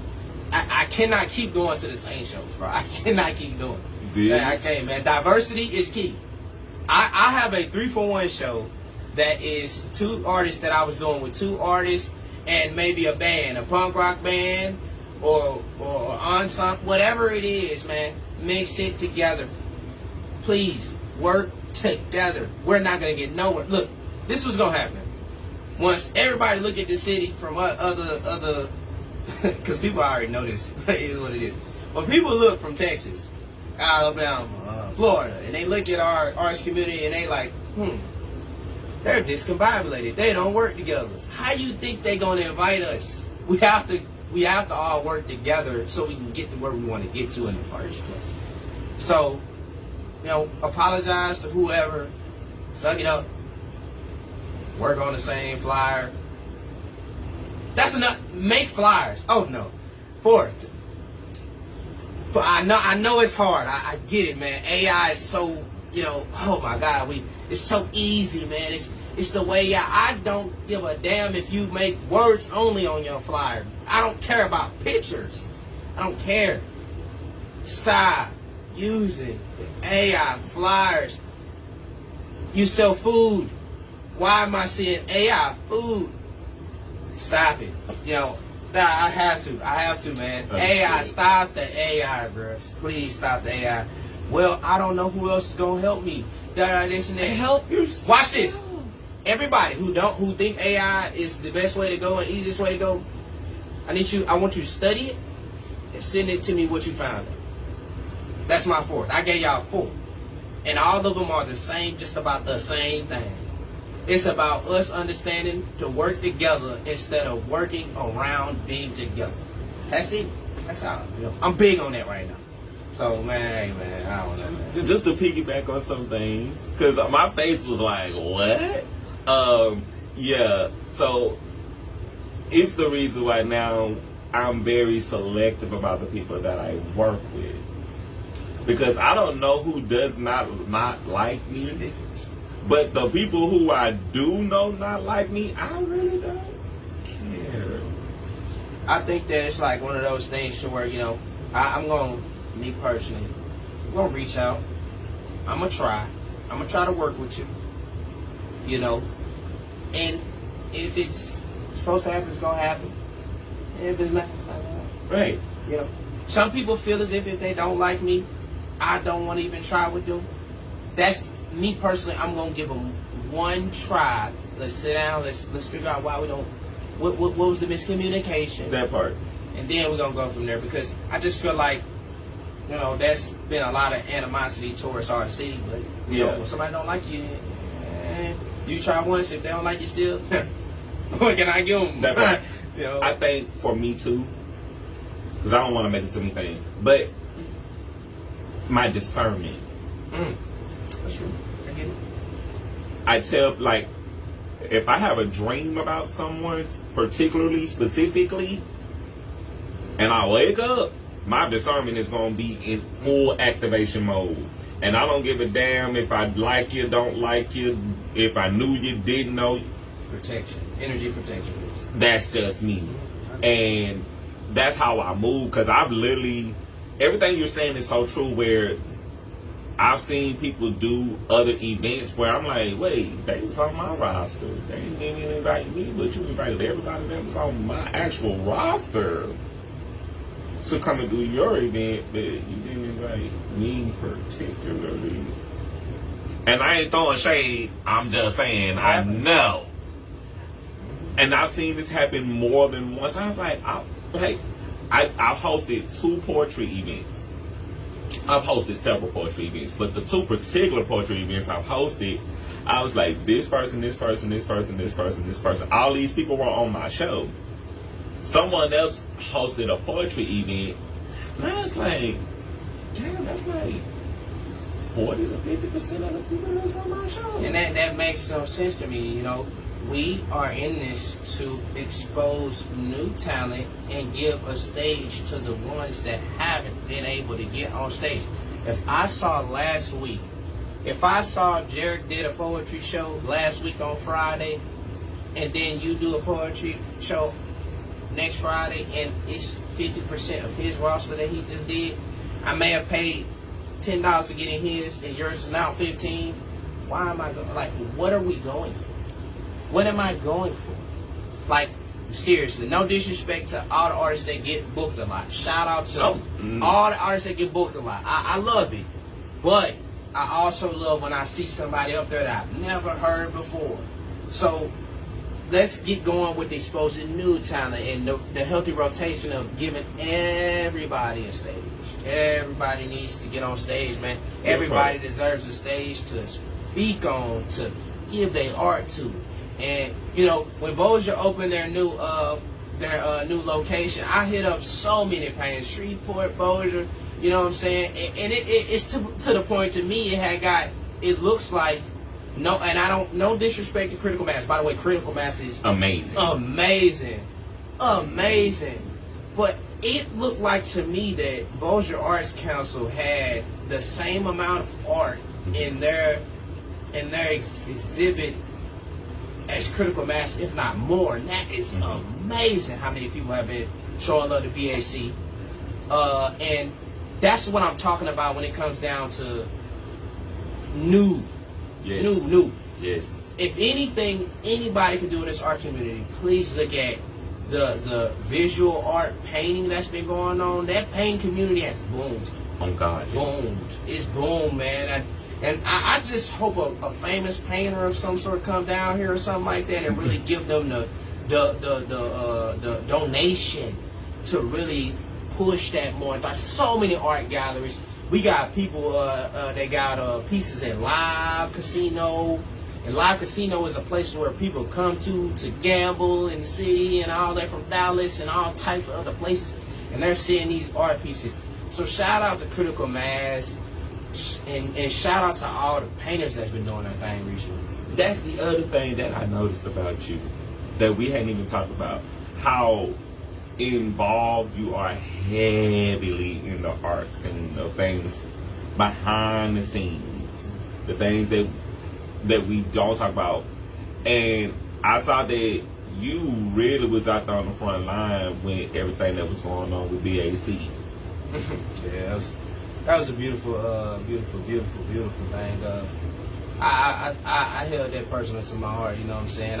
Shout out to Shreveport, but Bossier does not have an art center. Right. And I'm not saying that they have to be separate, but like I told the Bossier Arts Council, we should not have to cross the bridge just to be able to display our art. It's so many artists that I was in high school with, and so many artists at Art Break from Bossier. Prize Fest has Bossier film. Bossier's doing film. Parkway, all high schools, Benton, Bossier, Halton, all of them are doing excellent jobs with the kids to show them an arts community. And then they get older and they just got Bossier Arts Council. That's all they got. And then they got to go to Shreveport Regional Arts Council, you know, just to go somewhere. It's like, man, it really hurt my feelings when they the way that they were pushing it. It's not about why they did it. It's the way that they're pushing the next step. I don't mind them having a new arts community that they build, and BAC made a mistake. But all we ask y'all not to do is push an AI type of field, push an agenda. And quite frankly, like I say, I want to sit with the director, but you know, my people. If we slicing my people from, you know, then we gotta speak about it. Right. If we're gonna slice my people out of Bossier and say we want this, then so be it. You know, they're trying to design, their idea is to design it to where, you know, the Red River District, you see how you can walk down the street, go here, go there. That's what they want that spot to be. That's what their full focus is on, making it that strip right there. They want everybody walking there and having a good time. That's fine. Like I told them, 40 years ago, y'all had no idea that was going to boom like that. That part. The reason why that area booms today is because of Bossier Arts Council. I'm sorry to tell everybody. It's the truth. Nobody else is there. Booms now. I don't mind it being a strip and a walking experience, but what we will not do is erase the local talent in Bossier City. And that's just how I say it. So I had a couple people hit me up on the news and all that. You know, I hit up the news to come. Recently, they hit me up about the AI thing, and I didn't say anything about it yet. That part. I'm waiting. Can we talk about that? How we wanna speak on that?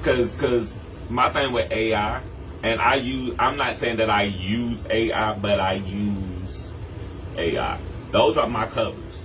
Like if you look at my book covers, those are my actual book covers where I've used AI strategically to create my art, but not giving it full range to create for me. Right. And I think that was a thing where, as artists, because I'm not gonna say that I sat down and say I'm gonna create my art specifically like this. I knew the vision that I had when I created my book covers, but I also knew that I don't have that type of talent and that type of know-how to create the way that I did without using the tools that we had. Now, if we are using AI to promote businesses and events, that's a whole nother thing. That's a whole nother package. You're lying. You're lying. So this is what I say about AI. Nobody can dodge using AI at this point. No, because it's there. It's there, right? Nobody can dodge using AI because every day we get on social media, et cetera, et cetera, et cetera. But watch this. I have 3,775 followers on Instagram. Instagram was sued for child exploitation. Exploitation. I'm not gonna say it on here because I don't want his, Please, no. So there is an AI banning system on Instagram that is egregious banning everybody. It's people who get, but watch this. It's another way to get banned. It's identity ban.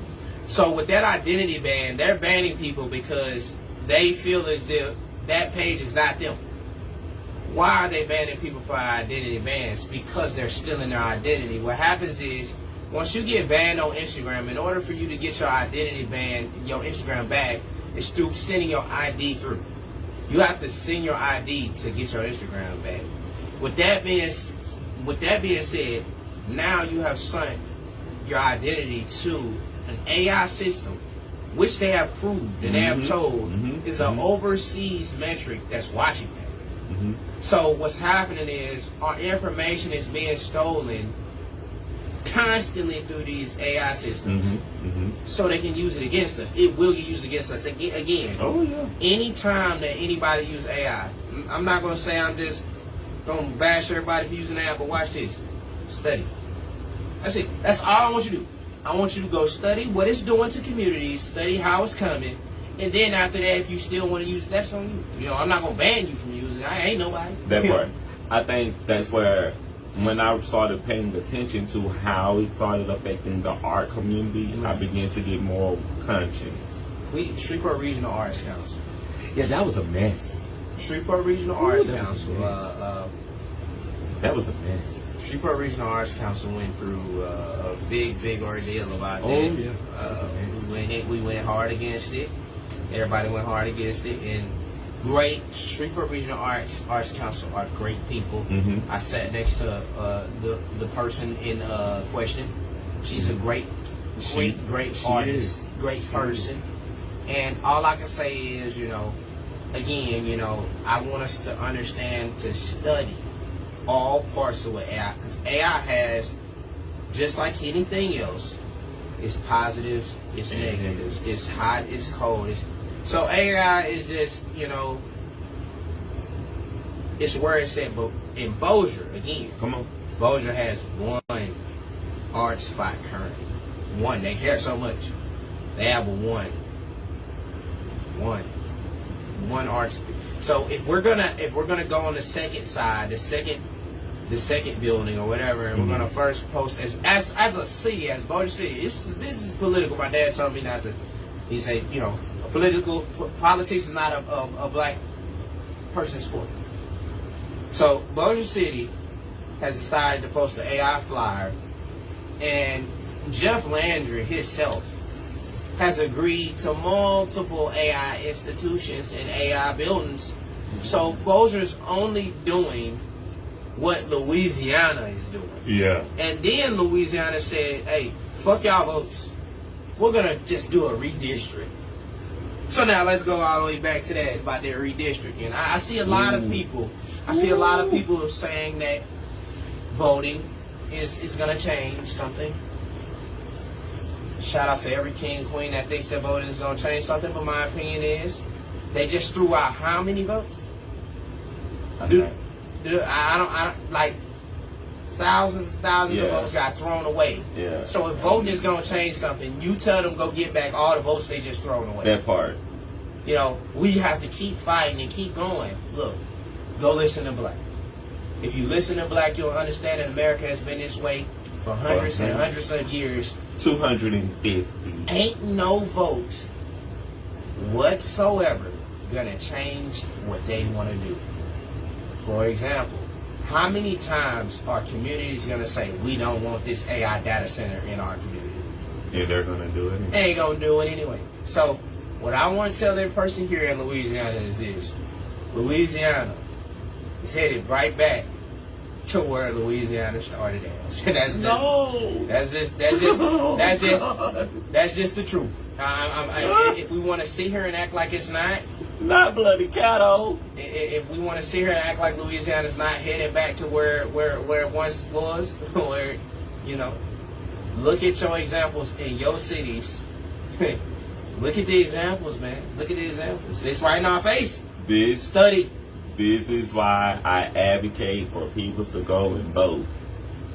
I think that personally, voting is and it's just my personal opinion. I love the people who advocate, but again, it's communities that are going up to council, all of this and saying, we don't want data centers. That's our vote. Mm-hmm. That's our vote. And where are data centers? Still here. So again, the propaganda and the swing of, the votes were these versus this. I'm sorry. The American dream is a scam. We want to make you believe that your vote matters and that y'all all should do something, and that we're going to make y'all believe that we involve y'all as black people like we made y'all believe for thousands of years, and we're going to take it right from you. That's been America. Literally. That's been America. So I love the fact that everybody wants to get out and vote, but let me ask you this. Let me ask you this. Take that voting attitude that you have, go in your community, get every person that votes, build something that's bigger than voting, and we can go somewhere. Build something in your community, build something with your kids, put all the voting energy into building something where you at. Where you at? Because, sorry, that's my belief though. That part, hence A Lil Tea Time. That's just my belief, man. I think that us putting all this, because we saw it. We put all this into years and years of having a certain district for them to say, not this year. That shit was weird. But this year, it's people, been years. That years. Been happening years. Follow your paper trail. Study the community and what they're doing, man. Follow the paper trail. Follow the money. They are literally like, it's this man. I think it's in Louisiana. It might be just Shreveport. I can't remember. Come on. It is literally dude. It's Pride Month, and this person, it's a lady that's pushing it to where Pride Month shouldn't even be a thing. That is ridiculous. I saw this. There's a billboard. Like I say, I pick and choose my battles because this is testing how many LGBTQ plus people will step up and actually say something. Because what do you mean there's a billboard again? This is not the first time. It's not. It's really not. not. A billboard going against Pride Month for what? Progress. For what? What is this? Is something the LGBTQ community has went through, something that black people have went through, and something that women have also went through in history. So I'm not understanding why we acting as if they didn't. You know, even me as a black man, you know, that part. I used to judge, and I didn't know any better because of what America has pushed on me. Right. And now we see it today, and we see it's the same. It's the same struggle. So what does she mean? And my question is, what if your auntie, you know, what if your uncle, what if your son, that's like going against autism. That's like going against being black. Like, that makes no sense to me. But see, I wrote about this. I've literally written poems about this. I've asked this question. It's the reason why now the shift is happening like it's happening. Where there was once a time where we'll all come and sit at the table with the dysfunction, and we'll all be great with the dysfunction, to the point where I'm like, okay, I'm sitting here with the dysfunction, but nothing's changing with me sitting here with the dysfunction. It's still going to be the same hate speech. It's still going to be the same bullshit. So then I said, let me step back and let me start looking at this from a different perspective, from a healed perspective. Once you get past the negativity of what she's doing, that person is hurt. She's hurt. And I don't personally know you, lady, but can you leave us alone? I'm a queer person of color, babe. I ain't did shit to you. I didn't do anything to you. I didn't do nothing to you. I don't know you. Like, and you're picking on all other people like me. Black, queer people like me. And queer people in general. Like, I don't know who did what they did, but seek help. And I say that respectfully. Please seek help. Because until y'all start paying attention, like, kids are going to shoot up in churches. Like, they're going to shoot at actual churches. Start asking yourself what's going on in the church when kids are starting to go and actually shoot at the actual church. And don't, because now it's literally in that point where I still don't get it. What did black people, what did we do that y'all don't like us? And what did queer people do that you don't like us? What the fuck did we do? We literally helped shape the culture of the country. We built the fabric of your fucking lives. Okay? If you don't like queer people, then that means you just don't like Boy George. That means you don't like Sir Elton John. Like, that means you just don't like music altogether. You don't like art. You don't like culture. Like, it's all in there, man. And I'm gonna say this, and I support the LGBTQ community. As a man that was born into America, I have been scammed on the actuality and the feelings that they may have had, and I truly am sorry for that, and I've grown for that, and I've learned from it, and that's why I have merchandise. I saw that. I have beautiful merchandise for the LGBTQ community. I saw it on shared. It is somewhere where I want to put that merchandise in to show support for the LGBTQ. I saw it on shared. Yeah. It's amazing what everybody who goes through this type of wrongdoing is doing to fix it. But I made a song called Carefree, to where my whole point of all the damage that people try to do to you and all that is to come to the carefree point, because at the end of the day, sometimes it's never gonna go away, and sometimes we have to just live our lives and grow and be carefree for it. So shout out to the whole LGBTQ community. By the way, punk scene has a lot of LGBTQ in it. I love y'all. Outside of that punk scene, I love all, man, and I pray to God that all this, whatever this nonsense that's been going on about the LGBTQ community can stop, because there's a bunch of monks. Please let people be who they are. Because let me tell you something, I ain't changing shit. I'm not changing shit. I went through this shit with my own family. Like, I went through this whole shit that y'all talking about out there. I went through this shit with my own mom. Like, I went through this shit with my fam. So once I got out of her house and from up under that system and those rules, I was like, I'm not going back. And literally 16, when I was 18 and I was good, there was no changing my mind about who I'm going to be, because that very person that I made the decision to be has brought me here today, successfully being me, not having to be anything different, not having to go and be someone different. Just being myself has gotten me here. And if someone doesn't like you because of who you are, it's not that they don't like you, they don't like themselves. And if you don't like someone for being themselves, what the fuck is wrong with you is the question you should ask. And not what's wrong with the person that you are hurting with your hateful words and thought and ways. We're going to move on to the final two questions. How would what would be your wish for the next generation?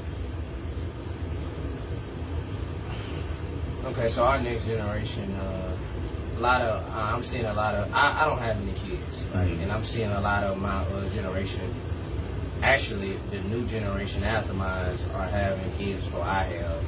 So by the time I have my kids, they'll be younger than the kids. Yeah. You know what I'm saying?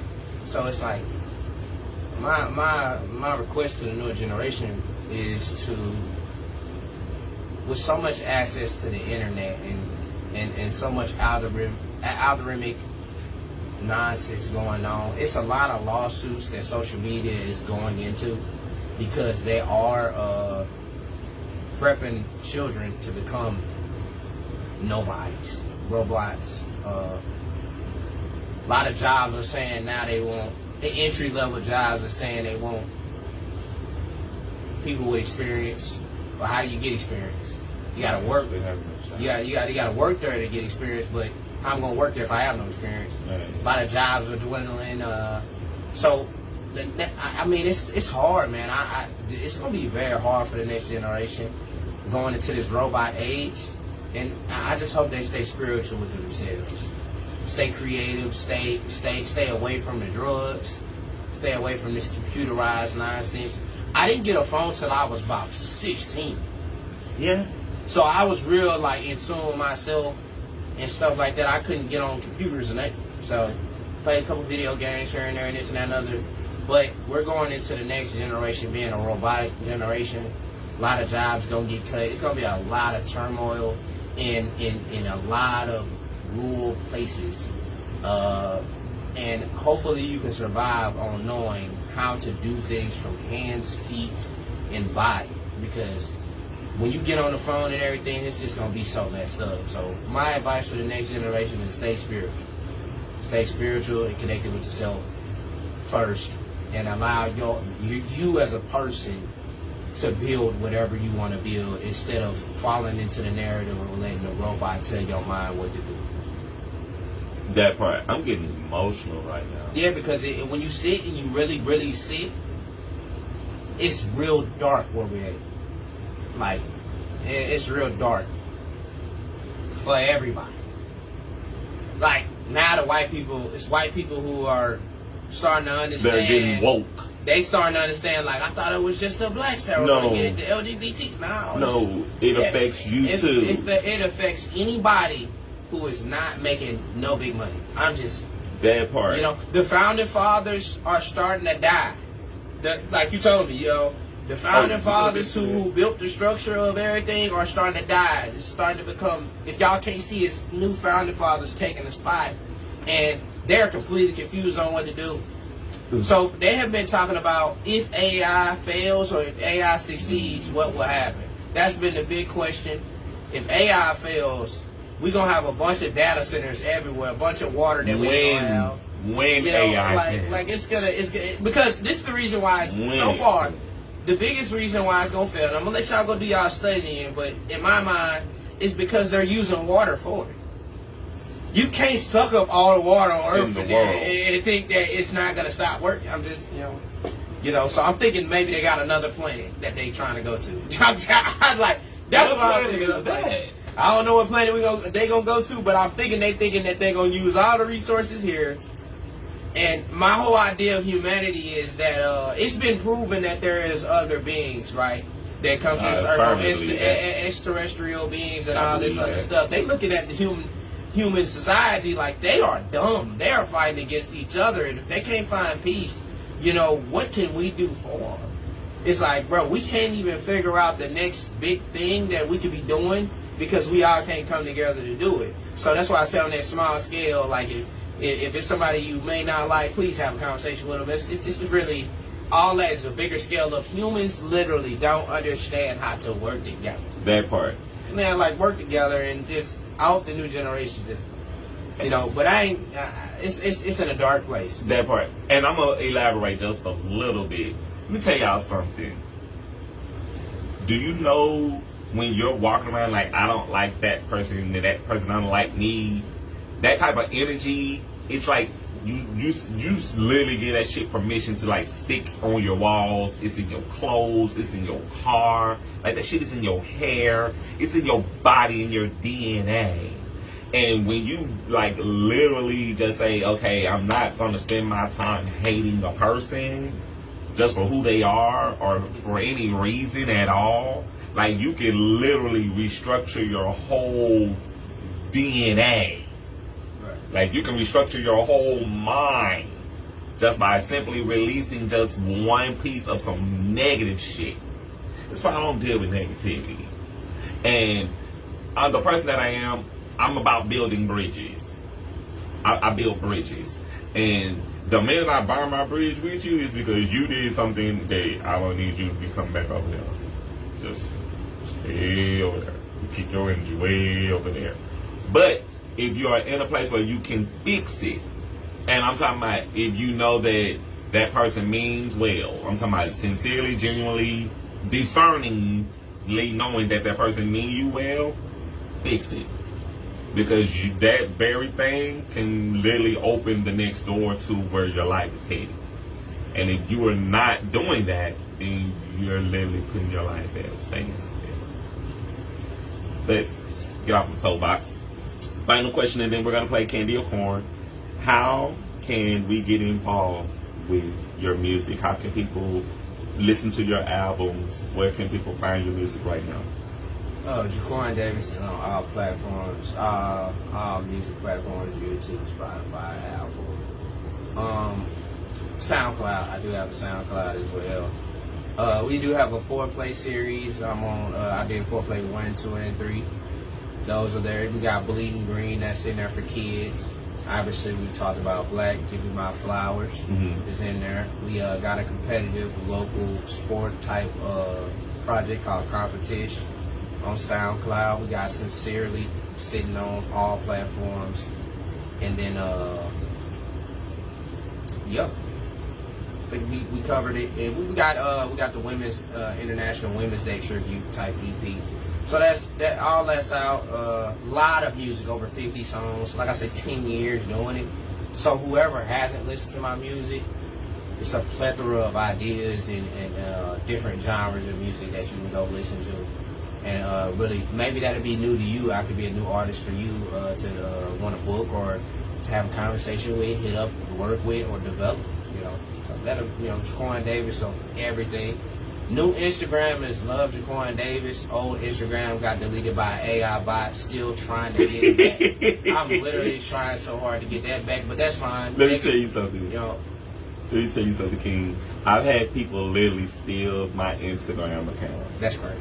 Like, I felt like it was the same thing, but this is what I did. I was like, before I even go through this whole process of giving you my ID and doing all that, I'm going to start some new shit, go and download some of my shit that's on my page and upload it to the new and keep it moving. Right, so this is what happened.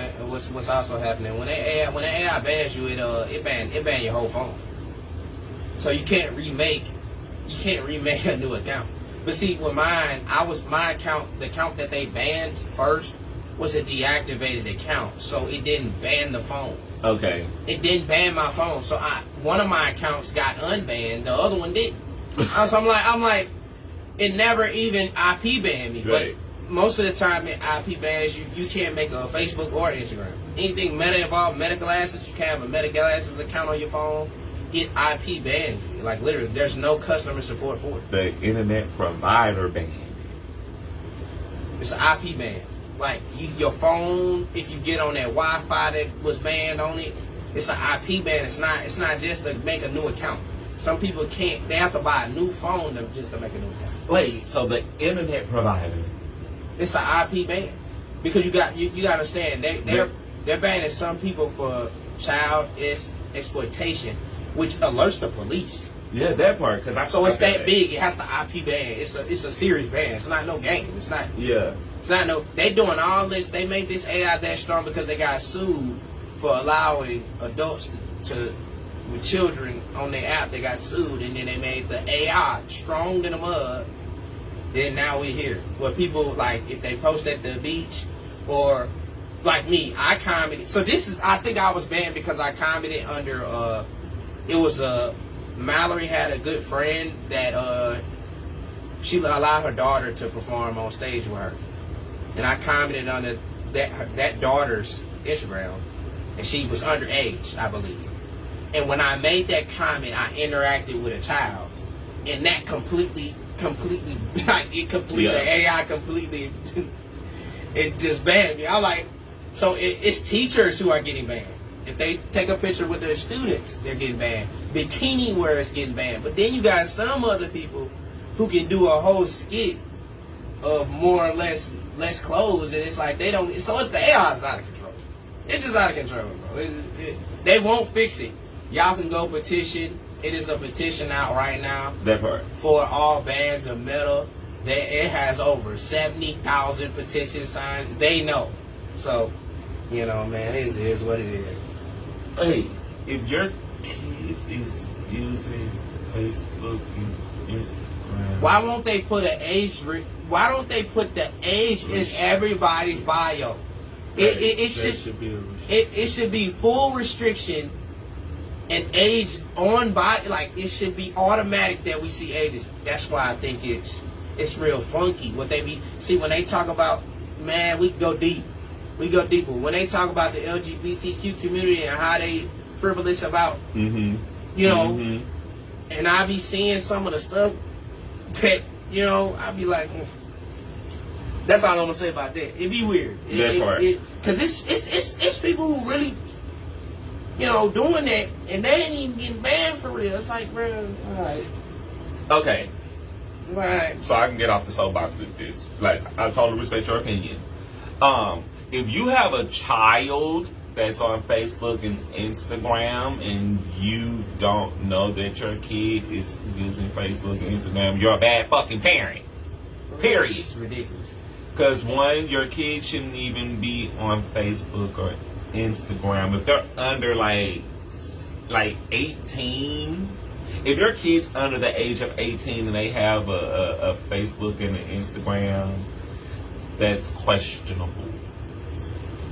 Like, question mark. But is it because social media, it's targeted for that generation. It's targeting them on purpose, and that's why they're going through so many suits for this. Because at the end of the day, they saying that kids shouldn't be on there, but they allowing them to be on there. Right. All that should have been an ID check from the get go to be on social media. I'm just being real. I hate you gotta have an ID to have a driver's license. You do. You have an ID to drink. You do. You got an ID to have social media. It's so many things. We seeing people die on social media. We seeing so many different things on social media. These kids, and when you say about the next generation, these kids are doomed. Like, it's the darkest time to walk in because, like I say, they can travel the world and see every little thing with one device. And it's so scary, the potential of that device. And for them to, for people to expose Facebook, Instagram, and social media for pushing an algorithm for them, these kids to see that, it's telling in itself. It's all telling. And it's dark. It's dark, man. It's been getting dark. Now it's getting dark. All right, so that means it's time to go and do some homework. Do some homework, man. It's getting dark. It's already been dark, but it's dark. It's electronically dark. They dropped social media as of an app, and now we get to the point where let's use this for data to change America, to change the world, to take advantage. That's what we have done. Let's do the music industry because we love art. We want to change people's lives, and then now we hear, let's take advantage. Let's change the world. The founding fathers will find everything that is new and take over it and try to make money, power, and anything they can from it to soak from the individual underneath. Nikola Tesla. Search what Nikola Tesla was doing and how he found a way. They were supporting him until he found a way and told them that it could be infinite energy. Infinite energy. And once he found out a way to do infinite energy, they backed out. They said, well, this is not going to make us any money, so bye. That part. Look it up. Do your research. That part. I'm loving the conversation, King, and we can talk. But we're gonna get into candy or corn. I want to first acknowledge the people who are coming in on the live. So shout outs to Dr. Belinda Robinson. Shout outs to Max Swan. Shout outs to my baby sister tuning in tonight. I see y'all. Thank y'all for tuning in this evening. Tuki Took, I see you. Thank you for tuning in. I appreciate y'all. This has been amazing conversation. I'm walking away from this conversation a different person tonight after this. For sure. So we're gonna get into candy or corn. I'm gonna ask you about these candies. If you would eat said candies, you could say candy. If you would not eat said candies, you could say corn. And we want to invite the viewers at home. Y'all can play candy or corn with us by simply putting your comments and responses down in the comment section. All right. So first candy up is the Reese's. Oh yeah, candy. That part. 100 grand. What is 100 grand? 100 grand is the Snickers broke cousin, as I call it. I've never tried, so I would say candy. I would try it. It's in the red pack with the white writing on it. So it's a red pack with the white 100 grand on it when you see it in the store. Okay. Yeah, I've never tried it, but I say candy because I give it a shot. It's literally Snickers' cousin. Well, it's candy then. Yeah, I like Snickers. That part. I like me a Snickers. Next candy up is the Snickers. Yeah, that's candy. That's candy out of the way. Shout out there. M&M's. We'll do candy. Mike and Ike's. I love me Mike and Ike's now. Candy. We're going to go candy out of the way. That part. Lemon Heads. And I go corn. That part. Certain generations, if you know, you know. Twix. We're going to go candy again. Skittles. I'm going to go corn today. Skittles are great, but nah. Right? Skittles just got so much going on. That part, I'm going to touch you. We're going to go corn. But Skittles great, but it's for kids for sure. I can't do it. That part. Next candy is Sour Patch Kids. We're going to go corn. Loved Sour Patch Kids when I was a kid, but not today. They don't taste the same. It's not the same. And I think they're smaller too, but that's not that part. They're smaller. But shout out to the brand. Because I love them all. And the final candy is dramatic pause. Candy corn. Oh no. Oh no. Oh no, I ain't see that coming. I never. Boy, hey, they give me every Halloween though. Man, they give me every Halloween that candy corn. Look, bruh, I don't know who keep doing it, but they love that candy corn, bruh. They gotta put it in your own Halloween. They got to just make you taste that, and then guess what? It tastes the same every year. It's terrible. It's never gotten better. That is the worst candy out of all of them. Like, if I had a worst meter, candy corn is just candy. I can't think of nothing worse than candy corn. But I don't like cotton candy either. Do that kind of candy. Nah, that's sugar. That's like sugar. That's like I don't know what candy. No, I'm not eating no candy. Candy corn. Cotton candy. Candy corn or cotton candy. I'm not eating that. Nah, man. So he's one of my people. Nah. We ain't. Who eating that? I don't really. Who eating though? No, you. To be honest. Because I've been doing this show for 5 years. I've interviewed so many people. And I would say half of the people that I've interviewed on this show are into candy corn. And I literally made like a family out of either you're my people because you don't eat candy corn, or you're not my people because you eat candy corn. And I literally was like, I could say I've interviewed 600, 700 people. Half and half. Man, I just, y'all ain't eating no candy corn. No, man, I cannot. It's disgusting. I don't understand. It's the worst. I've literally been sitting here trying to think of what's worse than candy corn. I mean, it's probably something that's worse than candy corn. Like them sour head, like them super sour heads that they be having. Them not even worse than candy corn. Those, like, I would eat those before. I still would eat those corn. before candy corn, bro. I just cannot think of no candy whatsoever on God's green earth that works than candy corn. Like, shout out Payday. Shout out Payday. Oh, and Starburst. Everybody like them Starburst. Most underrated candy to me, what they call it, the little red ones, the Twizzlers. Most underrated candy to me is Twizzlers. I'm just saying. Wait. So if we're gonna have this conversation, I think they're underrated. About it, if you're gonna say Twizzlers are underrated, then whatchamacallits and Thingamajigs are also underrated. Thingamajigs go hard. Sugar babies go hard too. Sugar babies is a good candy, man. They take your teeth out, but I mean. Nah, I think Twizzlers is the most underrated candy that ever be made. They are underrated. And we talking about before they made the other flavors. I'm just talking about the red when they come out the red ones. Right. You know, I never bought a Twizzler. No, I only But get when them they Halloween. when they put it in that bag, man, I usually smash them on me. That Halloween candy. That's a good game. That's a good idea. That candy corn game is a good idea. Appreciate it. I ain't gonna lie. 'Cause look, I don't know why they think that was the last one. I don't know why I thought he could. When don't ask me. No, that's The last it. one, candy corn. Man, That's it. Right, that got me good. That's the one. That's the one that stumps everybody. Man, I ain't doing it. 5 years. Candy corn is the one that stuck. That one stuck. I've changed these candies over the 5, but candy corn Because is either you always love stuck. it Or you I hate it. hate that mother. Hate it. I ain't never seen nobody make no candy corn flavored soda. No. Not a cake. Nothing. I'm gonna have to. Y'all know what I'm gonna do by candy corn? My research. You I'm go gonna go right. research what happened, what it's made of, and why it's so popular today. I'm gonna do my research.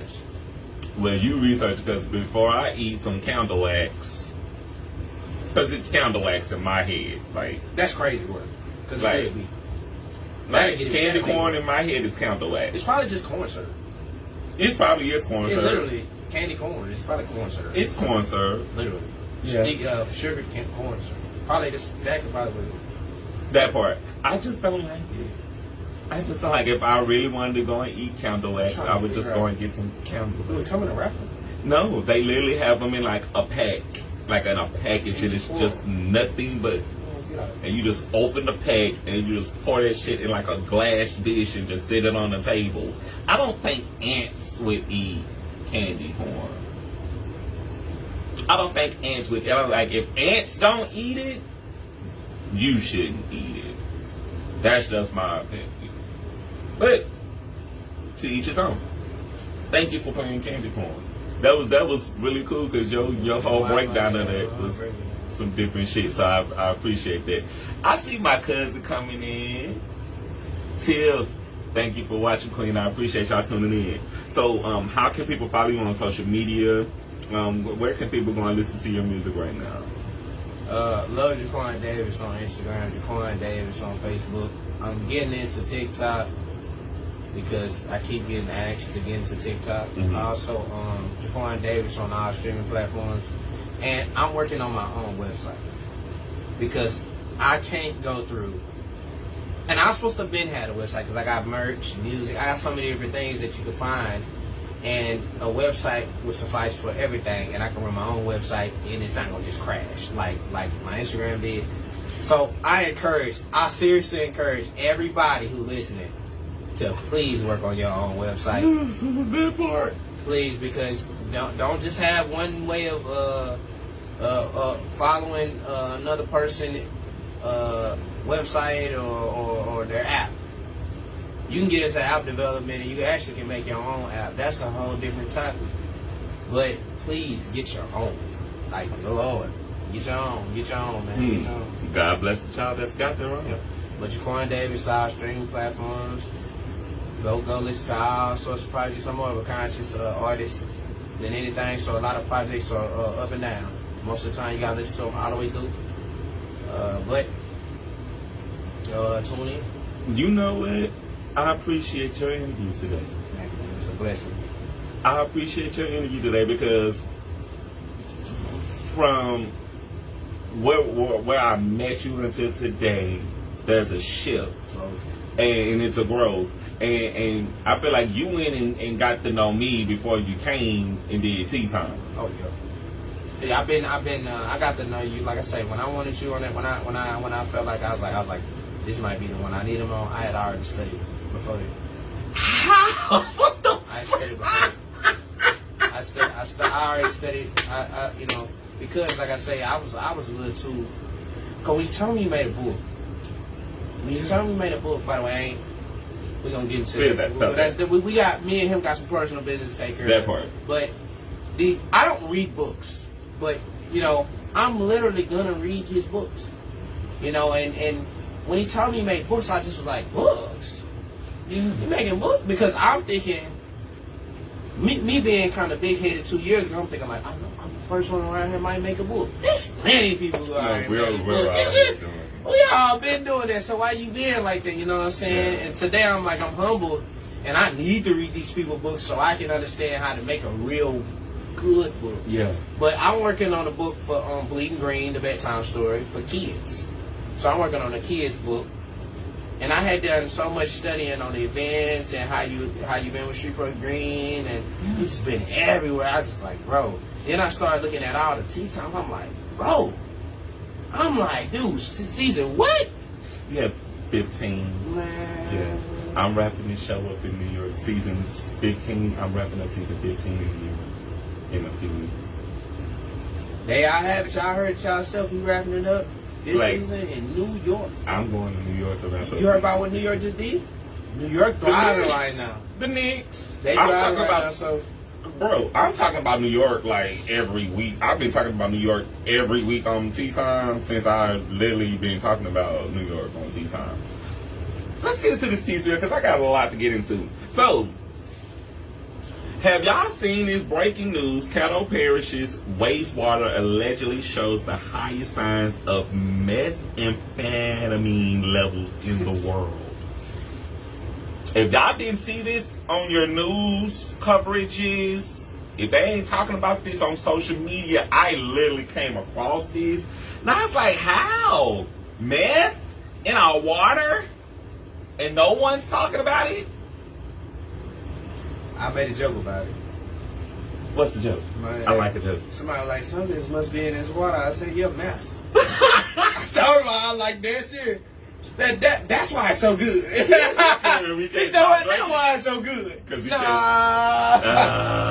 I tell you, it was a good joke, but it's not a joke. It's not a joke, man. Sometimes you gotta just, you gotta hit at it. Live now, cry later. Boy, I swear to God. That part, my bro. Now, we got the worst water infrastructure in Shreveport. Might be one of the worst. Didn't it get like an F? That's in the world. It says levels in the world. Oh, it's in the what? Yeah. So, breaking news: Caddo Parish's wastewater allegedly shows the highest signs of methamphetamine. Right, but our whole the whole wastewater in Shreveport has been was graded like an F. It was graded an F, dude. Yeah, like the A, B, C, D, L. Like 50 Cent said he's scared to do stuff because how much it floods in Shreveport. The infrastructure of Shreveport's water needs to be completely changed for him to feel confident in doing anything here. And we're above level. T-spill. We above level. We're above sea level up here. New Orleans is below sea level. Shreveport is above sea level. And we dealing with flooding up here. Talk to your city councilman and your people. That's all I'm going to say about that. I've been talking about this particular story because this story hits home. So in Alexandria, Louisiana, trans woman Marlo Trody was found murdered. Now, this is one of my people in my community, and I've been talking a lot about this since I got the story. Whoever is responsible for this, I'm calling for justice. I'm calling for justice because this is a black person who identifies as queer. I don't give a damn who they are. They are a black person first and foremost who identifies as queer. And for this to be happening in our streets, it shows that black people wear the thread. obviously. And then queer people were also the thread. So if this is the case, I think we just need to have a sit down. Like, let's just have a sit down. Like, y'all bring your straight representatives, we'll bring our queer representatives, and we can just have a sit down, and we can just talk this shit out. Like, actual human beings should, but don't actually. There's a famous YouTube or a couple famous YouTubers that have done that. That part. So let's just get that That done. would be great. Let's just get that done, because I can't, I'm literally over it. To see how black people, like, we are literally, like, throw rugs. We're throw rugs. Like, we're like t-shirts. Like, fresh out the pack, I wear it for the one time. After that one time, I don't wear it again. Like, so I call for justice for you. I stand with your family. I may not be able to be there in present, but I am there in spirit, because this tragedy affects all people, not some people. That's a family that has to move forward with their lives. That's someone's brother, someone's sister, that's someone's relative that they have to move forward with for the rest of their lives, with that missing hole. Put yourself in that person's place. What was, if that was your relative, what would you do? How would you feel? I stand with y'all. So let's just move forward for real. Like, we gotta make some real progress from there, right? Early voting wrapped up this past weekend, but election day is June the 27th. So June the 27th, we need to get out and vote for the second party primary and the municipal general election on June the 27th. That's coming up in about 2 weeks. No, that's this weekend. That's this weekend, people. So y'all need to go on out there and get it in this weekend, all right? The congressional general and open primary early elections voting starts October the 20th through the 27th, and the election day is November the 3rd. And the open general election early voting starts November the 28th through December the 5th, and election day is December the 12th. I hope y'all are keeping track of your dates. I hope y'all are keeping track of these major decisions that they say don't affect us, but they do. And if you don't think it, okay. You see where we at today, right? I've been talking so much about this fucking show in New York City that I am coming to New York City to come and see this show. So the Cats Jellicle Ball on Broadway, I'm going to see this show. I'm a fan of this show because, one, Andrew Lloyd Webber, this show is famous already. And to see that this show has been rebranded, I'm coming to New York to see this show. Like, y'all gonna see me on Times Square going live with my shit. Like, Tea Time in Times Square. Y'all get ready. I'm so excited about this show. I love what is going on with this show. I love everything that they have been doing. I love that we have one of our own talent right here from Shreveport, Louisiana, Zaylin Livingston, out there directing the show. Zaylin, congratulations to you again for winning your Tony for Best Director of this show. I'm a fucking fan of this show. Like, I share their posts. Like, every time I see a post, I tend to share it. Like, I'm starting to share the same post now. But I'm a fan of this show. I'm coming to see y'all. I'll be there in a few weeks. Like, Laomi Melanado, I saw your post where you broke your leg. I wanted to see you in this show. And now I'm not going to get to see you in this show. Maybe, maybe not. But Laomi, speedy recovery to you. I really was looking forward to meeting you in person because I love who you are and I love what you're doing. And I just love this cast of this show. Like, Y'all go watch Paris is Burning. Y'all go watch America's Best Dance Crew with Laomi's season on there. Y'all go watch Legendary. Y'all go watch Pose, and y'all will understand why I am such a fan of Cats, the Jellicle Ball. Because when you know where you come from, you understand where they are today. They knew where they came from to get to where they're going today. So my hats out to y'all. I'm coming. Y'all just get ready. I'm coming. Speaking of Juneteenth, there is a documentary, Freedom Day Juneteenth, streaming on Melanin TV, celebrating 170 years of culture. So I came across this literally on social media today.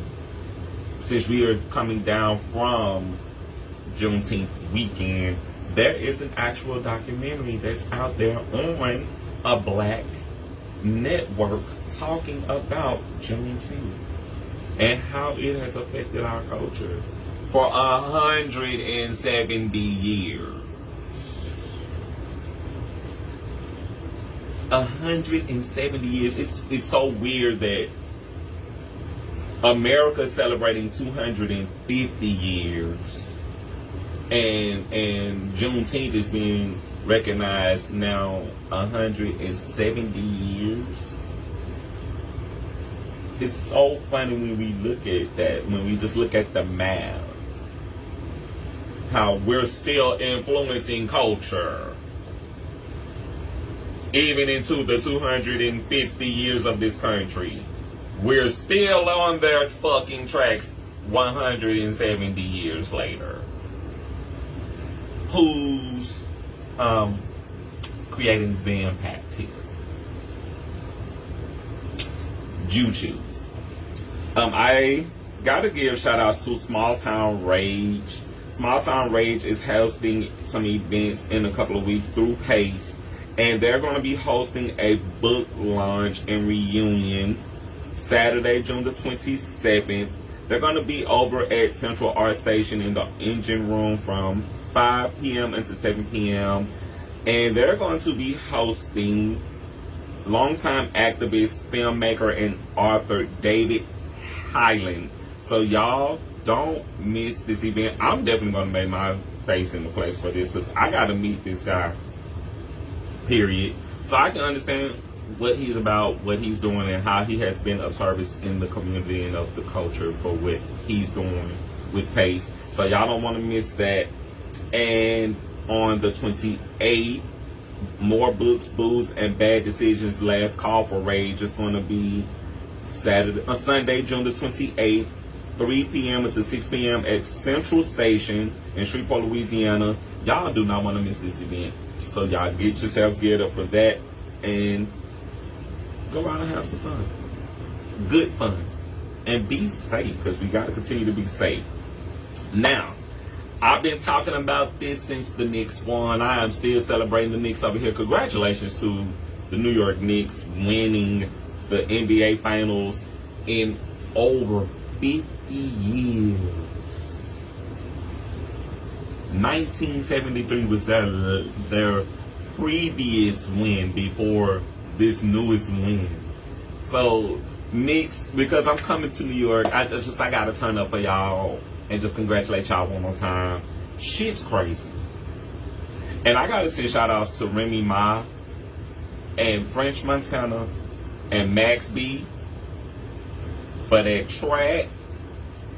I've been listening to this track like 2 to 3 times a day. And it's like the perfect track if you're going through a breakup. If you're going through a breakup, put that track on. It's going to get you just right, because it's literally sliding home base for me. So kudos to y'all. Congratulations to the Carolina Hurricanes winning the Stanley Cups. I caught this actual game, because the Knicks won their game and then the Hurricanes won their game the next night. So I was literally watching both of these wins as they happen, and I'm just like, wow, because it's actually happening back to back. So congratulations to y'all. I know that everybody's now talking about the FIFA Cups and all of that with the soccer players and the soccer game. If y'all notice, Facebook literally changed their whole thing. Like they got like a little soccer ball like going across the thing. And Google did it. yeah, like FIFA. it's like insane. You know what else was huge though recently? UFC. That part. In front of the White House. That That part. was huge too. I missed that. Yeah, Justin Gaethje took home the championship. He beat somebody that was undefeated. So that's a little tea talk for y'all. You know, a little UFC in there. Shout outs to you, Justin. Doing big things. Hey, I like that. I gotta thank everybody who has been celebrating A Little Tea Time with me. As y'all know, May made the 5th year of A Little Tea Time. And I'm still sitting in the awe that I am successfully doing this show for 5 years. Still meeting artists who are willing to come and tell their story here and let people know that art does make a difference, that we are a community of artists that is spreading our love and our passion and who we are and our purpose through art. So I want to thank every artist who is continuing to come through here. Thank you. Thank you to every artist who has been coming through here making Tea Time what it is, because this show is not about me. This show is about we. And y'all get to help me do my purpose and literally do my job right here. So thank y'all to every artist. I got to get into birthdays because it is now officially Cancer season. Cancer's in the building. And y'all know we've been waiting patiently for our turn at the back.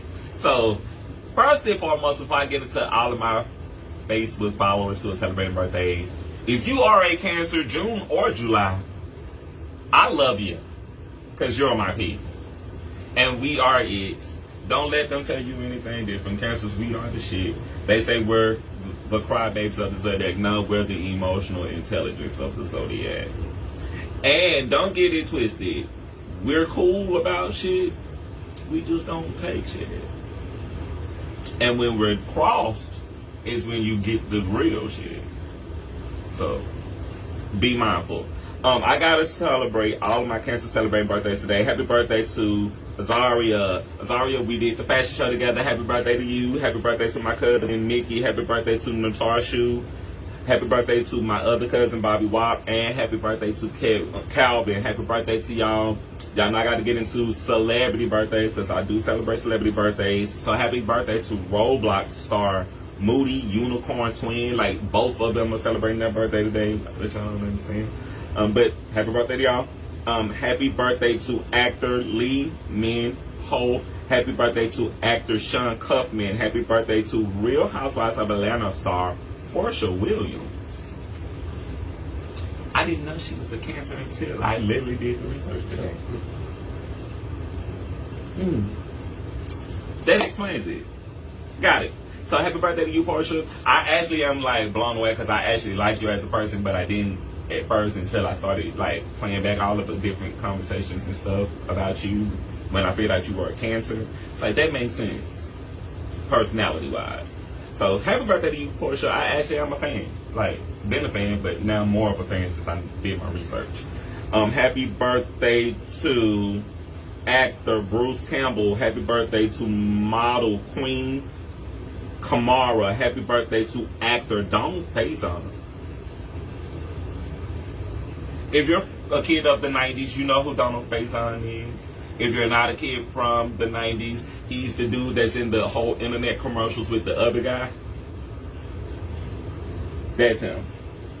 So happy birthday to you, Donald Faison. Happy birthday to TRL host Carson Daly. Again, if you are a kid from the 90s, you know who Carson Daly is. So happy birthday to you, Carson Daly.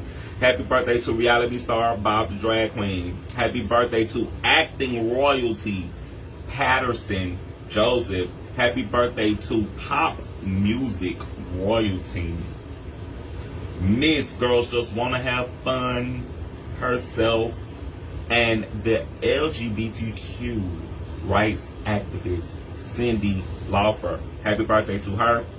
Happy birthday to acting royalty and the star of the Devil Wears Prada franchise herself, Meryl Streep. Happy birthday to you, Meryl Streep. I want to take out a moment to recognize that we lost a juggernaut in the music industry today. I thought it was fake until I started seeing like more posts on social media, and then I had to turn on World News to watch it. Wow. So, music mogul Clive Davis, 94 years old, passed away this afternoon, this morning sometime. I don't really know when, but he passed away today. And to see what he has done for the culture of music, he's literally one of the founding fathers in the music industry. And it is gonna get very weird right now. Like, it's gonna be very weird with what's about to happen with that. Because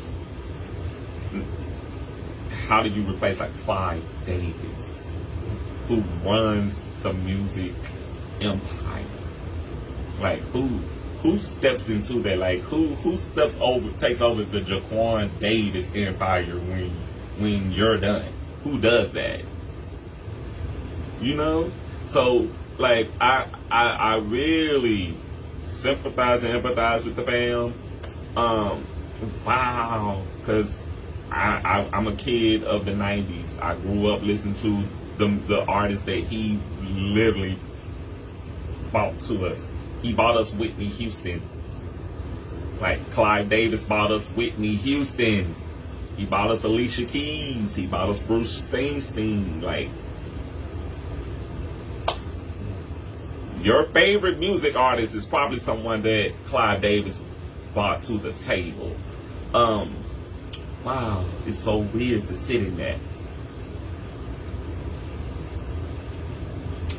So Clive Davis is family.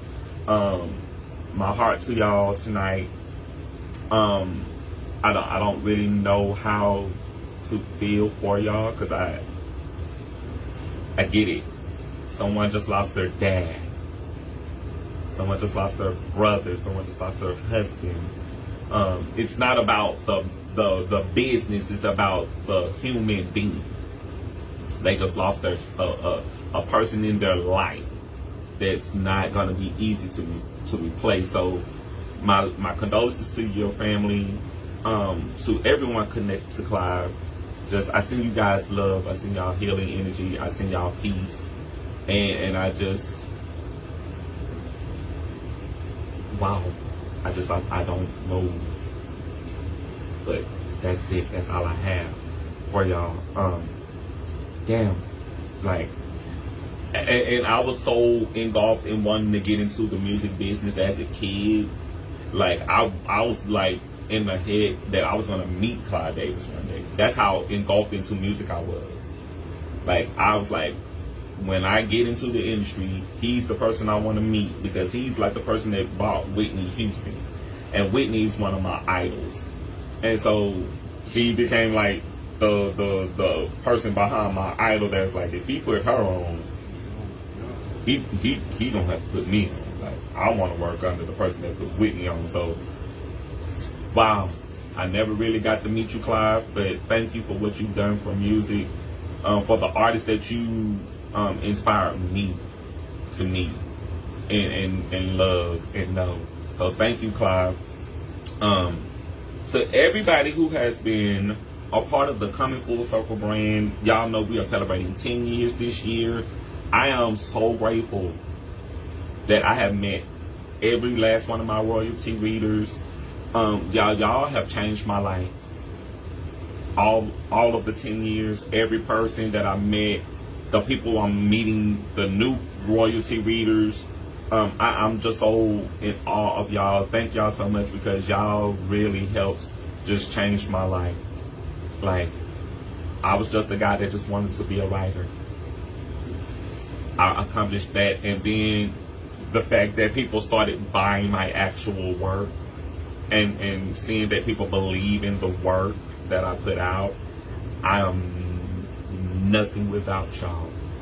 I am so grateful, so grateful, so grateful every single day that I have met, every reader that I have literally put the art out there, that I'm continuing to put art out there, and people are still interested in it. I am so grateful for y'all. Thank y'all so much. It means a lot to me. Y'all know y'all can go and check the books out right now on Amazon.com.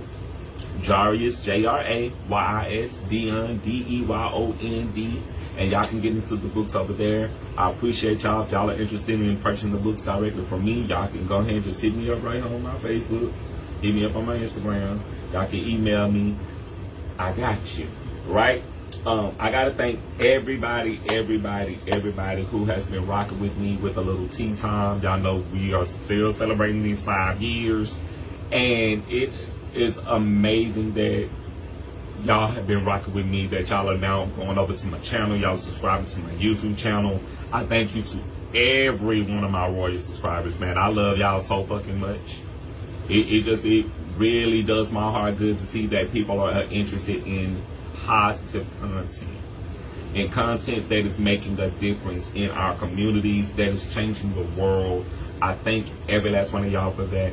These 5 years are amazing, and I love every person who subscribes to my channel on YouTube. Thank y'all so much. Jerrick with A Lil Tea Time on YouTube. I appreciate every last one of y'all. Like, every single viewer. Like, I would never meet my viewers who watch my channel on YouTube. I thank y'all so fucking much from the bottom of my heart. Mean that. We got to get out of here because it's been a great conversation. It's been a great show tonight. I got to thank you, Mr. Jaquan Davis, for coming and hanging out in the studio with me for a little tea time. It's been beautiful. It's been a wonderful experience. Very spiritual. Spiritual cleansing. I'm in awe of this dude. I'm very spiritual, y'all. Like at the end of the day, I'm happy at where I'm at today, and I'm a different person. And I've always been a spiritual person. Always gonna be that way. And I have a question for you before we leave. Okay. Okay, so if you had 3 artists you could choose to be on A Lil Tea Time, if you had 3 artists that you could think of right now, not scheduled. We're gonna go with not scheduled. Who would those 3 artists be? We can go. We're gonna go in a local 3 that you have never had on A Lil Tea Time unbooked. Who would those 3 be? Red James. Oh, that's a good one, y'all. Oh Lord, that's a Red James. You see what he just won? That part. Hey man, I see you, James. I pay attention to all of you. I pay attention. Red James. Tamara Clark. Saw your artist, Tamara Clark. You came to me, you spoke to me. It was nice and well. Tamara, I can't get you to hit me back. No, I need you. I need you for something, but I love you, Tamara. Third one. I'm actually working on getting her back on the show. To get her on my show. Right now, her name is the Masked Goddess, Miss Lala. I was just on her podcast this past week. So, Masked Goddess, Miss Lala. She's also one of the people I'm currently working to get on the show. Like, I've been working on getting all 3 of them on the show, and I still haven't got them on yet. That's beautiful. That's beautiful. Those are my 3 right now. That's beautiful, man. That's a beautiful thing. Therefore, I wasn't expecting that. Yeah, I had to ask him that question, man. Tea Time is Shreveport history. Oh, the day long. So I just wanted to know in his mind, because I got a couple artists that I would love to work with, and I always think like, yeah, I probably got 3 of them in my mind off top. So I wanted to ask him, who's next? That part. And real quick, I got to send a shout out to Castro. He just came through here like a couple of weeks ago and did Tea Time. And he has been recommending people to come and do my podcast. Like I'm about to do the same. I'm not gonna say it on here on the screen, but I'm gonna start sending and it'll be beautiful. I gotta shout him out real quick because it's insane that now, like, to get phone calls and text messages saying, "Hey, go book this person, go book this person." Like I already told them to book, and I'm like, "What?" Castro, thank you, because my mind is blown. Like I didn't realize how important that the show is to him that he started recommending people to come and do my show. It's serious. It's And, serious journalism. I'm just, I have to give it back. Thank you. Thank you for recommending and sending people my way to letting people know, like, nah, this is a platform for artists to come in and just be them and talk about who they are. Because we ain't here for no dumb shit. We here for real shit. And I appreciate the fact that people are beginning to just give me my flowers in a small way. It matters. In a small way. Thank y'all so much. Final word, and then we're gonna get out of here, King. Yes, sir. What's your final word? My final word is, keep an open mind, keep an open heart. You can stream my music, Jaquan Davis. I personally have another interview that'll be coming out later on in some time. I wasn't going to do it before this interview, but I felt that I wanted to sit with a personal connection that doesn't feel like it's a business move. Mm-hmm. I didn't want it to feel like a business move. I wanted to feel like I made a personal connection. I'm going to keep making personal connections in the city to get a connection with everybody personally with their art. It was so enjoyable to have this conversation, and to have the honor to be on A Lil Tea Time. This is a legendary multi-series God, that is so sitting experience, and it's beautiful to hear it. I learned a lot, still got a lot to learn, and my last thing I can say is, from me to you, Jaquan Davis to you, is love all, and come sit at A Lil Tea Time. If you haven't, come sit. You do not know who's watching. They watching. for real. Watching. I promise you they Like, watching. I'm humble, but they are I've watching. been watching, and I'm going to send some recommendations. Oh my God. But if you want to work with me, Jaquan Davis, remember, I am not trying to be the type of person that doesn't want to work with you. I want to work with everybody. It's not that I don't want to speak. It's that sometimes I'm just a fan. That's all. Y'all can always come up to me and say, man, let's work. Send me a song. Send me whatever you need to succeed. Whatever you need to feel pleased. I want to work on it. And thank y'all so much for tuning in. That part. With that being said, as I always say, opportunities knocking. You matter. Let's build and grow higher Shreveport. And remember to be great on purpose and not by accident. The future is now.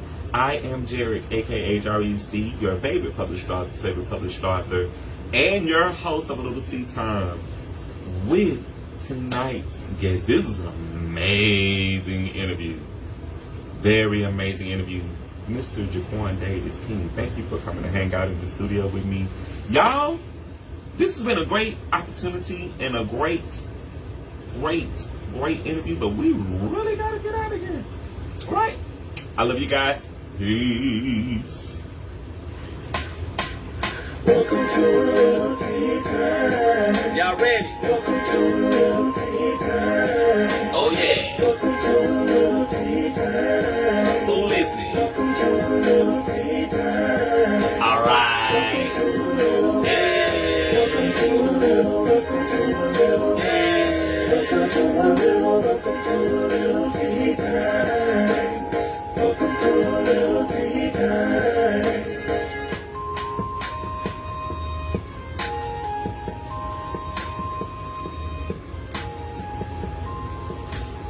Peace.